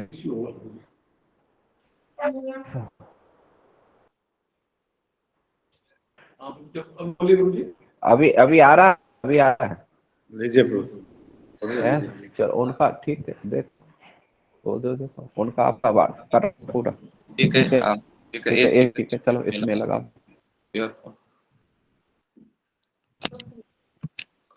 इसमें नहीं आएगा ना ये, ठीक है, इसमें बोलो। इसका ओपन है ना, क्या नाम है? ये बिल्कुल ठीक है, ये ठीक है महाराज, बिल्कुल। हरे कृष्णा महाराज जी, दंडोत प्रणाम। स्पीकर ऑन हुआ, देखो स्पीकर ऑन। यस महाराज जी, आवाज आ रही है। एक मिनट, हो जा रही है। हाँ ना महाराज जी। स्पीकर ऑन है, आवाज आ रही है, वॉल्यूम इसका फुल है, ये वॉल्यूम है ना। हरे कृष्णा। चलो ठीक है, बोलो अभी आप प्रश्न करो। हरे कृष्णा महाराज जी, please accept my humble obeisances and to your lotus महाराज जी। मेरा क्वेश्चन ये था कि जो योगी होते हैं, जो परमात्मा में ध्यान लगाते हैं, तो उसमें यानी कि वो भगवान को एज ए कृष्ण रूप में मानते भी नहीं, तो उनको ध्यान लगाते लगाते कैसे चतुर्भुज का यानी कि दर्शन होने लग जाते हैं। और दूसरा ये जो भक्त का भी ध्यान लगाते हैं, तो भक्त को कहना मतलब उनके हृदय में कौन सा रूप का दर्शन होगा। और हम जब साधना करें, हमारे तो कुछ भी ध्यान नहीं, कुछ भी नहीं होता, हमें वो स्थिति कब आएगी कि हम हमारे हृदय में हमें भगवान दिखाई देने लगेंगे। महाराज जी 3-4 क्वेश्चन थे, एक में मैंने कमांड करने की कोशिश करी है। हाँ, तो जो योगी लोग होते हैं, जो कि अपने को वो भगवान को देखना चाहते हैं, भगवान की सेवा नहीं करना चाहते वो लोग, समझ रहे ना। योगी लोग हैं, उनका लक्ष्य ही है बस भगवान को देखते रहे, वो सामने बैठे, उनका सेवा का भाव नहीं है। लेकिन भक्तों का भाव सेवा का भाव रहता है। भक्त भगवान को कब देखना चाहते हैं? भक्त तो बस सेवा करना चाहते हैं। देखो आप आओ, दर्शन दो, मन दो, कोई फर्क नहीं पड़ता हमें, हम आपकी जीवन भर सेवा में लगे रहेंगे, ठीक है ना। तो जो सेवाओं में लगे हैं, तो फिर भगवान भी सोचते हैं चलो ये तो मेरी सेवा कर रहा है, तो ये तो दर्शन तो अभी चाह नहीं रहा, तो खाली कोठी में जाऊंगा तो डांट फटकार करेगा, अच्छा है कि जब जरूरत पड़े तब मैं आऊंगा। किसने इच्छा की कि भगवान मुझे दर्शन तो बताइए, ऐसे बिल्कुल एकदम दर्शन के लिए उसने पूरा जप किया, साधन किया, कुछ विशेष तपस्या किया, किसने किया है बताओ?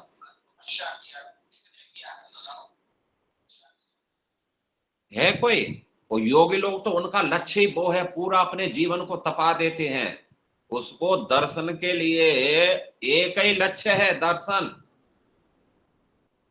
समझे ना।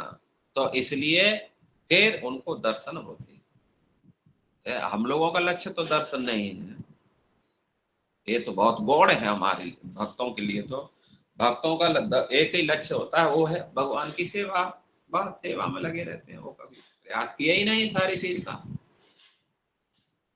यदि प्रयास करेंगे तो भगवान क्यों नहीं दर्शन देंगे? प्रयास करके देखो तो दर्शन हो, है कि नहीं?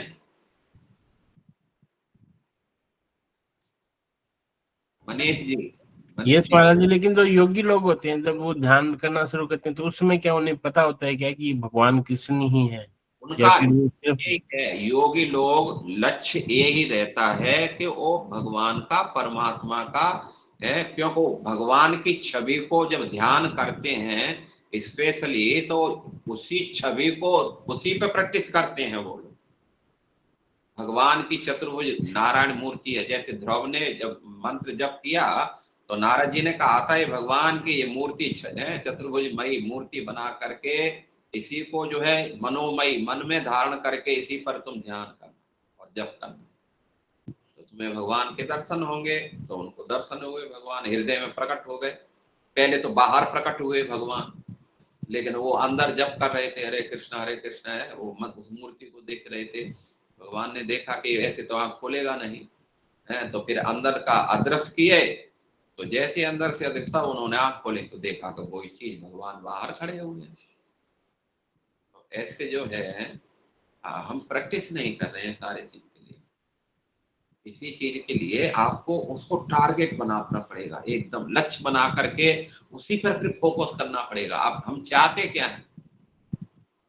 ये ध्यान में केवल दर्शन चाहते हैं तो फिर वो फोकस करना होगा, दर्शन ले करके फिर उसके अनुसार जिसने दर्शन किए हैं उनके गाइडेंस में, उनके मार्गदर्शन में आपको फिर प्रैक्टिस करना होगा, इसका है अभ्यास करना होगा। फिर जो है जब जब सही समय आएगा तो आपको दर्शन होंगे, अवश्य ही दर्शन, 100%। तो भक्त तो महाराज जी प्रयास नहीं किए। महाराज जी एक और क्वेश्चन था, जैसे कि हम भागवतम पढ़ते हैं तो उसमें ये कहते हैं कि हर भक्त का भगवान के साथ एक अनूठा रिश्ता होता है। हाँ, तो हमें कैसे पता चले कि हमारा भगवान के साथ कहना मतलब कौन तो अभी हमने कौन सा रिश्ता जोड़ा है उनसे? भाई बच्चों से रिश्ता है हमारा, बीवी से रिश्ता है हमारा, उनको नहीं देखेंगे, बच्चों को कुछ नहीं लेंगे, तूने खा लिया कि नहीं खाया, अभी तक नहीं खाया, कब खाओगे तुम, स्कूल नहीं जाओगे, कब जाओगे, और आज लेट हो गया, अरे भाई 1 मिनट लेट हो गया, बच्चा नहीं आया, क्या बात है, तुरंत फोन कर देंगे हम, अरे तुम कहाँ हो बेटा, कब आ रहे हो, ठीक है जल्दी आ जाओ, लेट मत करो। कौन सा भगवान के लिए हमने चिंतित किया कि भगवान को भोग लगा कि नहीं लगा, आज जो है क्या हुआ कि नहीं हुआ, ठाकुर जी लेट क्यों सो गए, कोई बात नहीं, लेट तो हो ही जाते हैं, तो आप सोचना बात है कि हमने रिश्ता ही नहीं जोड़ा है उनसे, रिश्ता जोड़ा होता तो फिर इतना समय नहीं लगता, इन्होंने रिश्ता जोड़ करके भगवान की सेवा दी है, फिर उनके सामने भगवान न प्रकट है, हो ही नहीं सकता।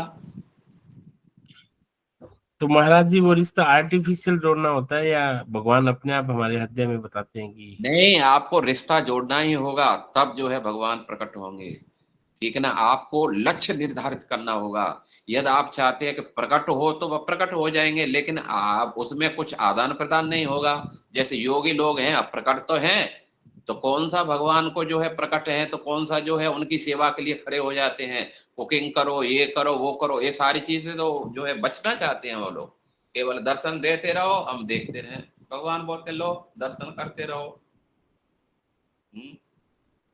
तो यदि हम चाहते हैं कि भगवान प्रकट हो, भगवान हमारी वस्तुओं को खाएं, है, तो जैसे सनातन गोस्वामी के सामने वो टिक्की क्या बोलते लीटी है, गोला गोला बना करके उसको पका करके देते थे सनातन गोस्वामी जो है भगवान मदन मोहन को, और मदन मोहन बोलते अरे सनातन ये खारी खारी लग रही है, इसमें कम से कम नमक तो डाल दे भैया, इतना ये इतनी कड़क है कि चबाना मुश्किल हो रहा है, थोड़ा कुछ कर दे। सनातन बोला अच्छा मैं ही मिला है, ये स्वाद लेने के लिए आज नमक चाहिए, कल गुड़ चाहिए, घी चाहिए, ये सब मैं आपकी व्यवस्था करता रहूं, अपनी व्यवस्था कर लो खाना पीना, भाई मेरे पास जो है बस इसी को खा लो, वो नहीं खाना है तो जहां जाना है चले जाओ।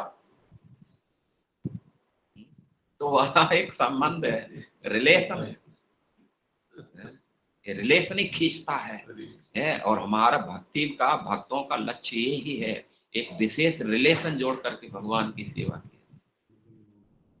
तो भगवान उस रिलेशन को निभाएंगे, हमने तो कोई रिलेशन नहीं बनाया, तो इसलिए भगवान भी बोलते हैं भाई क्या करूं मैं, जाके करूंगा भी क्या, तो कभी ऐसा चाह किया नहीं, या कोई बहाना भी ऐसे भगवान बहाना भी, यदि आप रिलेशन बनाएंगे तो एक भगवान बहाना भी होता है, चलो भाई कोई बात नहीं, मित्र है अपना, अब मित्र के पास तो वैसे भी जाया जा सकता है ना, जरूरी नहीं है वो फोन करके ही बुलाया कि हरि बोल आ जाओ, अरे कभी कभी जो है निकल लें तो चलो थोड़ा मिल करके आते हैं, क्या चल रहा है भाई, तो फिर तो ऐसा भी तो कुछ भी नहीं है हम लोगों का, फिर हम कैसे कह सकते, कैसे उम्मीद करेंगे उनसे कि वो हमारे सामने आए या कुछ हमारा। महाराज ये बात सही है, भगवान की सेवा के लिए 1000 रुपया देना बहुत मुश्किल है, और खुद की फैसिलिटी के लिए फ्लाइट में बिजनेस क्लास की सीट लेते हैं। मैं सुना नहीं, थोड़ा सा आवाज क्लियर नहीं हुई थी, अब थोड़ा सा। महाराज जी मैं ये बोल रहा हूँ भगवान की सेवा के लिए 1000 रुपया देना बहुत मुश्किल होता है, और खुद की फैसिलिटी के लिए फ्लाइट में बिजनेस क्लास की सीट लेते हैं। अरे पत्नी जेब से जबरदस्ती खींच लेगी, फिर भी नहीं बोलेंगे कि तूने लिया है कि नहीं है, और प्रसन्न हो जाएंगे, चलो पत्नी लिया कोई बात कोई बात, बोलो मत किसी को।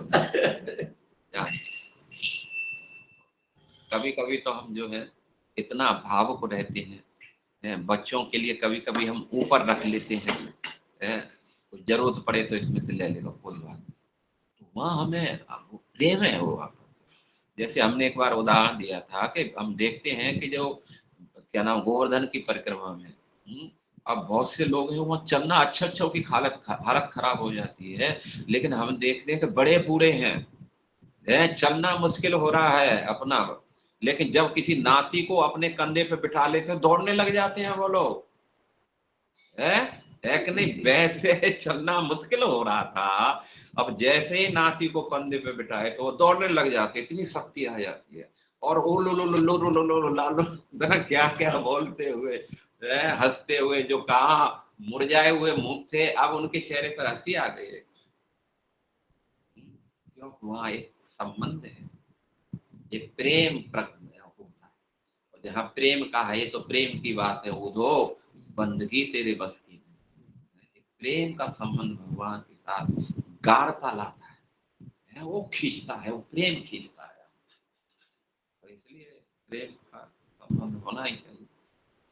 हमारी भक्ति भी धीरे धीरे करके उसी को डेवलप करनी है। तो जब तक हमारा शुद्धिकरण नहीं होगा तो वो प्रेम प्रकट नहीं होगा, वो संबंध रिलेशन प्रकट नहीं होगा, क्योंकि इतना हमारी भक्ति में गाढ़ता नहीं है, बहुत हल्कापन है। तो इसलिए उसी को करना चाहिए, प्रयास करना चाहिए। हरे कृष्ण महाराज जी, पंचम प्रणाम। हरे कृष्ण। महाराज जी, मेरे में इतने अनर्थ भरे हुए हैं कि जब भी मैं भागवत कथा श्रवण करती हूँ तो मुझे नींद आने लगती है, और जप माला तो कर रही हूँ, संख्या तो बराबर कर रही हूँ, लेकिन जो प्रेम से होना चाहिए वो नहीं होता है महाराज जी। तो पहले पूछो जो किसका प्रेम से हो रहा है, पहले पूछो जो प्रेम का कितनों का हो रहा है। सबका यही हालत है, प्रेम है ही नहीं, क्योंकि जब तक प्रेम एक संबंध से एक्चुअली प्रेम की गाढ़ता, और वो हमारा अभी थोड़ा सा नहीं है, लेकिन फिर भी हमें क्या करना चाहिए, गाइडेंस में, जैसे हमारे अधिकारी बताते हैं, गुरुजन बताते हैं, ठीक है ना, उनके गाइडेंस में रह करके भजन करने से धीरे धीरे करके, क्योंकि अनादिकाल से हमने कभी भजन तो किया नहीं, अब अचानक एक नया कुछ जो हमारे सामने रख दिया है, ऐसा करो वैसा करो, अब मन सोचा यार कहाँ फंस गए, अच्छे भले खा रहे थे, पी रहे थे, मौज मस्ती कर रहे थे, अब कहाँ ये करो वो करो ये करो, तो उसको ये सब चीजें ठीक नहीं लगती, तो इसलिए मन छटपटाता रहता है। लेकिन छटपटाने दो उसको, आप लगे रहो, ठीक है ना, मन छटपटाएगा कुछ करेगा, लेकिन आप लगे रहो, एक दिन धीरे धीरे करके एक दिन समय आएगा कि सब ठीक हो जाए। इसलिए उस चीज को इंतजार करते रहना चाहिए। नींद आती है तो हमें प्रयास करना चाहिए, खड़े हो जाना चाहिए, फिर नींद आती है तो थोड़ा पानी पी लेना चाहिए, फिर नींद आती है तो, मैंने देखा एक बार मैं नोएडा में था, और एक भक्त जो जो लीडर है, जो ग्रुप में जब करते हैं ना, तो 5-6 भक्तों को लेकर के वो बैठा था, तो उसने क्या किया था, जो जो शीशी होती जो फुहारा मारती, जब कोई माता होता था वो क्या करता, आंख पे फुहारा मारता था। सत्य वो ऐसे बात, एक हंसी भी आती थी, लेकिन साथ साथ में लगता था कि भाई तो वो कितना ख्याल किया जा रहा है। तो इसलिए अपना देखो, कोई भी चीज है, समस्या तो सब जगह है। अग्नि भी पवित्र है, लेकिन अग्नि से धुआं निकलता है शुरू में। अब हम सोचे अरे धुआं है, इससे क्या करेंगे भाई, ये तो आंखों में जो है दुखती है वोकती है, फिर बैठे रहो बिना खाए पिए। तो इसलिए अग्नि के धुआं से भयभीत नहीं होना है, लेकिन इतना जानो कि धुआं, जब अग्नि जलेगी तो धुआं खत्म हो जाएगा, ठीक है ना। तो इसलिए हमें जो है धुआं को देख करके अग्नि को बुझा नहीं देना है, उसको प्रयास करते रहना है, फूंक मारते रहो, हवा करते रहो, तो फिर समय के अनुसार फिर वो प्रज्वलित हो जाएगी। तो ठीक हमारी जो आदतें हैं, क्योंकि ये आदत पुरानी है, तो इसलिए प्रवृत्ति नहीं मुच्यंते मुच्यंते शनैः शनैः, जो स्वभाव है धीरे धीरे बदलता है, इमीडिएटली नहीं बदल जाता। और हमने कितना, हम वास्तव में देखा जाए तो कितना भजन कर पा रहे हैं, ना के बराबर, ना के बराबर। तो भजन तो देखो, जिन्होंने भजन किया है और इस स्थिति पे पहुंचे, पहले उनके बारे में सोचो, उनकी जीवनी पढ़ो, उन्होंने कितना कितना भजन किया है, कितने कितने कष्ट सहे हैं। हम तो कुछ भी कष्ट नहीं सह पाते, रत्ती भर भी नहीं सह पाते हैं। एक सेवा कर रहे हैं तो दूसरी सेवा के लिए बोल दी किसी ने, तो दूसरे दिन से आना ही बंद कर देंगे। मैं ही दिखाई देता हूँ और तो कोई दिखाई देते नहीं प्रभु जी को, बार बार मुझसे ही बोलते रहते हैं। अरे भाई तुमसे बोल दिया है तो आपके हित के लिए बोल दिया। आप डबल सेवा कर दोगे ठाकुर जी के लिए तो आपको डबल बेनिफिट मिलेगा। इस बात को हम नहीं सोच पा रहे हैं, हम निगेट दूसरी चीज में हम लेकर के जाते हैं। मेरे भाई तो कोई भी एक उच्च लक्ष्य को लेके आए तो फिर उसके अनुसार हमारी साधना भजन भी तो उच्च होना चाहिए। तो भक्तों के सानिध्य में रह करके, गुरुजनों के सानिध्य में रह करके, शिक्षा गुरु है आपके जैसे यशोदा कृष्ण प्रभु हैं, आप लोग गाइड कर रहे हैं, देख रहे हैं, सजेशन दे रहे हैं आप लोग, तो उनको गाइडेंस में फॉलो करते रहो, लगे रहो विश्वास के साथ में। विश्वासम फलदायकम, गुरुजनों ने जो कहा है, मेरे अधिकारियों ने जो कहा है, बस विश्वास रखो तो फिर 100% गारंटी है बहुत जल्दी सफलता मिल जाएगी। हम विश्वास ही नहीं कर पा रहे, ठीक है ना। तो इसलिए अभी प्रैक्टिस शुरुआती है तो विश्वास भी कम ही होता है, लेकिन धीरे धीरे करके ये सब चीजें ठीक ठाक आगे बढ़ते रहो, घबराने की जरूरत नहीं है। सबरी इतना 8 साल की गई थी, 80 साल में प्रभु श्री राम के दर्शन हुए। प्रत्येक दिन उनको नई नई उम्मीद से वो अपने को उत्साहित होकर के सेवा करती थी। 80 साल तक लगी रही, हतोत्साहित नहीं हुई। तब प्रभु श्री राम पहुंचे हैं सबरी का पता पूछते हुए। जो लोग कल तक उनको क्या क्या बोलते थे, ये शूद्राणी है, ये नीच है, इसका मुंह देखना है, हमारा दिन खराब हो जाता है, क्या क्या नहीं बोलते थे, आज उन्हीं से पूछ रहे हैं प्रभु श्री राम, यहाँ मेरी एक भक्ति रहती है सबरी, क्या आप लोगों ने देखा है उसकी कुटिया किधर है? वो आश्चर्य होना, अरे हमने सोचा कि हमारे लिए आ रहे हैं, ये तो सबरी की बात कर रहे हैं प्रभु श्री राम, क्या बात है भाई। और फिर जो है सबरी के पास में गए, किसी के पास में नहीं गए, क्योंकि उन्होंने उत्साह नहीं छोड़ा। लास्ट तक गुरु के वाक्यों में विश्वास करते हुए सबरी जो है, गुरु जी ने कहा है प्रभु श्री राम अवश्य ही आएंगे। हर दिन उसके लिए एक नया दिन होता था, उत्साह का जोश का दिन रहता था। आज तो आ ही रहे, आज तो आ ही रहे, आज तो आ ही रहे। 80 साल निकल गई बाबू जी, तब प्रभु श्री राम आए। लेकिन सबरी ने कंप्लेन नहीं किया, मैं तो इतने दिन से इंतजार कर रही थी, आप अब आए हैं। नहीं, तो इसलिए हमें जो है धीरज धारण करना है और विश्वास के साथ में लगे रहना है। और एक दिन भगवान अवश्य ही हमारी जो इच्छा है उसको पूरा करेगा। अभी तो हमारी मरी गिरी सी भक्ति है,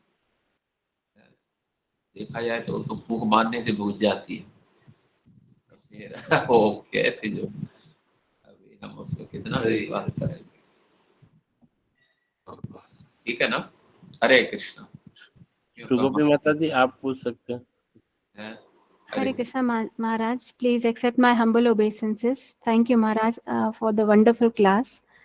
महाराज जी, एक प्रश्न था कि जैसे कलयुग बढ़ते जा रहा है और हम देखते हैं अपने आसपास के अभक्त समाज के अंदर बहुत जघन्य पाप भी होते हैं और परमात्मा सबके हृदय में विराजमान है, तो उनके सैंक्शन के बिना कुछ नहीं हो सकता। तो इन सब चीजों से जो आसपास होती है उससे जब डिस्टर्बेंस होता है महाराज, तो हम कैसे समझ सकते हैं कि परमात्मा ये सब सैंक्शन कर रहे हैं तो इतनी बुराई है दुनिया में। चाहिए कि अभी जब जो है दूसरे लोग हमें जो है टेंशन दे रहे हैं, समस्या क्रिएट कर रहे हैं, तो ये समझना चाहिए कि हमारा भजन चल रहा है। जो कल अपने थे, जब उनकी हाँ में हाँ मार रहे थे, तो कल हमारे कंधे पर हाथ धर करके हमें आशीर्वाद देते थे कि तू कितना अच्छा है, तू कितना क्या है। आज वही लोग हमें गाली दे रहे हैं, तो ये समझना चाहिए कि भजन तो हो रहा है, भजन में प्रोग्रेस है, लेकिन साथ साथ में ये भी जानना चाहिए, जैसे प्रहलाद महाराज जो है, उनका गलती क्या है भाई? यही गलती है तो विष्णु का भजन करना, भगवान के भक्त हैं। अब उनको कितनी कितनी प्रताड़ना नहीं की गई इस बात को लेकर के। जबकि वास्तव में देखा जाए तो प्रहलाद किसी का अहित नहीं कर रहे हैं, समझ रहे ना, किसी का अहित नहीं कर रहे, किसी के बारे में गलत नहीं बोलते, गलत करते नहीं, सबको मीठी वचनों से सबको बहुत सांत्वना प्रदान करना, गाइडेंस करना, सब कुछ कर रहे हैं। लेकिन फिर भी सब उनको जो है, यहाँ तक उनका पिता ही जो है उनको पूरा हालत खराब कर दिया। तो इसलिए वहां पर प्रभुपाद जी लिखते हैं कि इस प्रकार का समाज आज भी प्रहलाद के जैसे ही है, जैसे प्रहलाद जो है असुरों के समाज में पैदा हो गए। अब उनको जो है भजन में कितनी व्यवधान आ रही हैं, लेकिन फिर भी वो लगे हुए हैं। इतना परेशानी आकर के क्या उन्होंने भजन छोड़ दिया? क्या सरेंडर कर दिया पिताजी के सामने के पिताजी ठीक है, आज से मैं बिल्कुल विष्णु का भजन नहीं करूंगा, आप जैसे कहते हैं वैसा ही नहीं किया। तो प्रभुपाद जी वहां बोलते हैं हमें भी प्रहलाद की तरह होना चाहिए। ये व्यवधान आएंगे, यही तो कलयुग है, कलयुग का मतलब ही है व्यवधान। नहीं तो कलयुग कौन कौन कहेगा उसको कलयुग? फिर तो सतयुग है। बिना व्यवधान के समझ हर काम बन जाए तो ये सतयुग है, कलयुग थोड़ी है। कलयुग का मतलब व्यवधान, ठीक है ना। ये व्यवधान आएंगे, लेकिन भक्तों को प्रहलाद की तरह उत्साहित नहीं होना है, आगे बढ़ता रहना चाहिए, प्रयास करते रहना चाहिए। और एक दिन जैसे प्रहलाद की रक्षा करने के लिए भगवान नरसिंह के रूप में प्रकट हो गए, ऐसे ही कभी भगवान हमारे लिए भी भगवान प्रकट हो जाएंगे जब जरूरत पड़े। तो व्यवधान तो आएंगे जीवन में। प्रभुपाद जी के जीवन में कितने कितने व्यवधान आए, कौन सा सपोर्ट किया उनको? यहाँ तक उनके गुरु भाई तक उनको सपोर्ट नहीं, समझे ना। हार्ट अटैक हुआ, हम तो जो है कोई हमसे जो है आ रहे हैं कहीं, जो है कहीं जा रहे हैं प्रचार में और हरि बोल और उन्होंने फोन नहीं उठाया या कुछ ठीक से रिस्पॉन्स नहीं दिया, तुरंत सोच लेते हैं अब के बाद हम आने ही वाले नहीं, छोड़ो जाने दो। महाराज जी विपदा आ गई है, जोधपुर इस्कॉन वाले बद्रीनाथ नहीं जाने दे रहे हैं। महाराज जी विपदा आ गई है, जोधपुर इस्कॉन वाले हमको बद्रीनाथ नहीं जाने दे रहे हैं। और जब हमारा नोटिस भी आ गया है। वो तो उनके जो भी है उनके बारे में ज्यादा पर्सनली बात नहीं कर रहा हूँ मैं, थोड़ा मैं एक सर्व सामान्य के लिए बात कर रहा हूँ। बात जो भी है आप लोगों का, तो उसके लिए मैं ज्यादा नहीं जा रहा हूँ। मैं ये बात कर रहा हूँ कि भक्तों के जीवन में समस्याएं तो आएंगी, समझे। भक्तों का जीवन समस्या से, हमने जब भक्ति करना शुरू किया उसी दिन से स्वीकार कर लिया समस्याओं को। आप भजन मत करो, कोई समस्या नहीं, सब अपने हो जाए। लेकिन जैसे ही आपने मंदिर जाना शुरू किया, माला जप शुरू करना शुरू किया, तिलक लगा लिए, तब तो लोग आपके बिल्कुल मुंह खेल लेंगे। देखा, इसने कुल का नाम कलंकित कर दिया। जैसे प्रहलाद को बोल रहे हैं ये चंदन के वन में बमूल कहां से आ गया? अब बमूल कौन है? ये तो जो थोड़ा बहुत समझदार होगा वो तो जानेगा, वास्तव में बबूल प्रहलाद है या हिरण्याकश्यप का परिवार है। तो ऐसे आज के समाज में के चारों तरफ जो है नास्तिकों का समाज भरा पड़ा हुआ है। अब उसमें, अब नास्तिक के समाज में आप क्या सोच रहे हैं? लोग आपको माला लेकर के खड़े होंगे, आओ आओ महाराज माला पहनो, आपके लिए कब से इंतजार कर रहे थे। नहीं, आपको गाली सहनी पड़ेगी, सब कुछ करना होगा, लेकिन प्रचार करते रहो, डटे रहो, तो एक दिन जो है फिर धीरे धीरे करके उन लोगों में भी आस्तिकता आएगी। प्रहलाद ने अपने सभी सहपाठियों को भक्त बना दिया। ठीक है, हिरण्याकश्यप ना सुधरे कोई बात नहीं है, लेकिन अपने साथियों को तो सुधार दिया ना उसने। एक भक्तों का समाज तो बढ़ गया ना उनका। अब पहले अकेले थे, अब इतने सारे जो है उनके सपोर्टर हो गए। तो इसलिए हमें जो है ये नहीं सोचना है कि जो है हम सुधरेंगे तो जग सुधर जाएगा। कभी कभी हम नारा देते ना, हम सुधरेंगे जग सुधरे। अरे भाई आप सुधर जाओ, लेकिन जग सुधरेगा ये कौन? किसने कहा जग सुधर जाएगा? जग को सुधारना पड़ेगा। समझे ना, जग को सुधारना पड़ेगा। आप कभी कभी बहुत मैंने सुना था, एक सुंदर गोपाल प्रभु एक उदाहरण दे रहे थे। बोले आप सुधर गए, ठीक है, जैसे आप गाड़ी ड्राइविंग कर रहे हैं, आप परफेक्ट हैं, अच्छी तरीका से ड्राइविंग कर रहे हैं, अपने लाइन में चले जा रहे हैं, बड़ी अच्छी तरीका से सचन्न हो रहे हैं, लेकिन सामने वाला ठोकेगा तब तुम क्या करो, है कि नहीं? तो इसलिए उनको भी सुधारना पड़ेगा कि भाई तुम भी ड्राइविंग करो, थोड़ा संभल करके करो। इसलिए समाज को बदलना पड़ेगा, समझे ना, घर बैठे बैठे नहीं कुछ होगा है। और ये बदलने के लिए आपको फील्ड में जाना है तो सुख दुख मान हानि लाभ ये सब कुछ को सामना करना ही पड़ेगा। तो हमें प्रयास करते रहना चाहिए, इससे नहीं घबराना चाहिए भाई। उसने मान लीजिए 2-4 गाली दी है, कौन से हमारे साथ में कोई बहुत सारे भक्त जा रहे हैं, अकेले हैं, ठीक है, 2 हैं तो 2 में भी सोचते हैं भाई तुम्हें भी तो गाली पड़ी है, मेरे पड़ गई, तू मत कह मेरी, मैं तेरी नहीं कहूंगा, क्या फर्क पड़ता है यार, तेरी कोई बात नहीं है ना, किसी से नहीं है, सब तो असुरों का समाज था वहां, उनमें क्या फर्क पड़ता है। बातों कभी कभी मार है, मार खा के आते हैं ऑफिस से, बिल्कुल रत्ती भर भी बोलते नहीं है क्या हुआ हमारा। हरे कृष्ण महाराज जी। प्रैक्टिकल देखा जाता है, चुपचाप हो जाते हैं, बिल्कुल गालों को पहुंच पांच कर, कोई ना देखे कि उंगली कहां से देते, क्या हुआ, हरी बोल, चुपचाप हो जाते, क्या कर। हरे कृष्ण महाराज जी। हाँ, हरे कृष्ण महाराज जी, ये शुद्ध भक्तों को देखने मात्र से आत्म संतुष्टि बहुत मिलती है। क्या चीज? दर्शन मात्र से आत्म संतुष्टि मिलती है। हाँ हाँ, बिल्कुल बिल्कुल, क्योंकि कृष्ण भक्ति जो है वो उसमें आकर्षण है, जैसे भगवान है, कृष्ण का मतलब है ये आकर्षण, आकर्षित करता है, तो भक्ति भी तो जो है आकर्षण में है, भक्ति उस मैग्नेट की तरह है, लोगों को खींचती है, अपनी तरफ खींचती है। तो इसलिए भक्तों से सुनना, ये बात करना है, उनकी सेवा करना, ये सब आकर्षण तो होता ही है उनके अंदर, नहीं तो कौन जो है उनको पूछेगा। ये भक्ति का प्रभाव, भजन का प्रभाव, उनके भजन का प्रभाव, ठीक है ना, तो भक्ति को आकर्षित करती है। ये बात सही है आपका।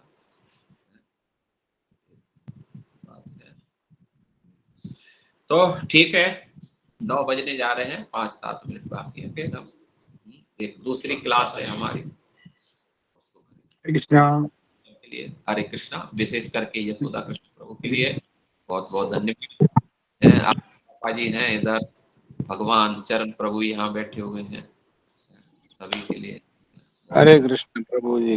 अनाउंसमेंट है कि परम श्रद्धेय राधेश्याम स्वामी महाराज जी अभी राजस्थान के टूर पर हैं और महाराज का विशेष कथा का रहता कृपा वृंदावन का, तो महाराज मुक्त हृदय से सब वैष्णव पे कृपा करना चाहते हैं। महाराज की इच्छा है कि रामपुरा, राजगढ़, पिलानी, सालासर और जहां जहां भक्त ले जाना चाहते हैं वो सब जगह जाए। तो महाराज से मेरा थोड़ा डिस्कस हुआ था कि एवरी 2 मंथ्स या 3 मंथ्स प्लांट तरीके से चलें, जैसे वैष्णव स्वामी महाराज जाते हैं।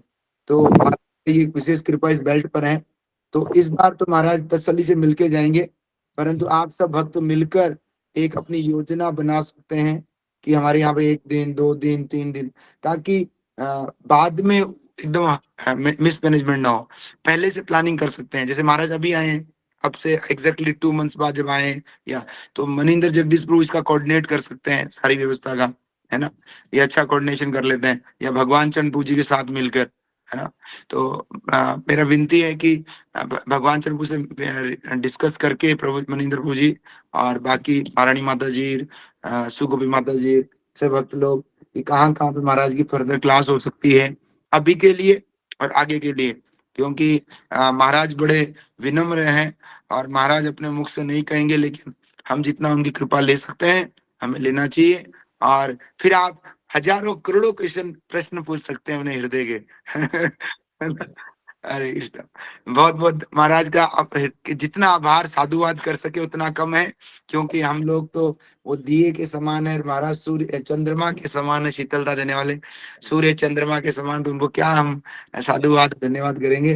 लेकिन फिर भी महाराज के शब्दों से ही महाराज का धन्यवाद करें कि महाराज ने इतना सुंदर मूर्खों को संग दे रहे हैं, कृपा दे रहे हैं। तो आगे कक्षाओं को नियमित रख पाए हम लोग। तो महाराज अब समाप्त करके महाराज के स्वास्थ्य के लिए 3 बार महाराज के लिए हरे कृष्ण महामंत्र बोलते हैं सभी जन मिल। हरे कृष्णा हरे कृष्णा कृष्णा कृष्णा हरे हरे हरे राम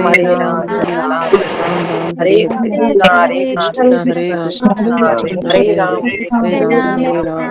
हरे कृष्णा हरे राम हरे राम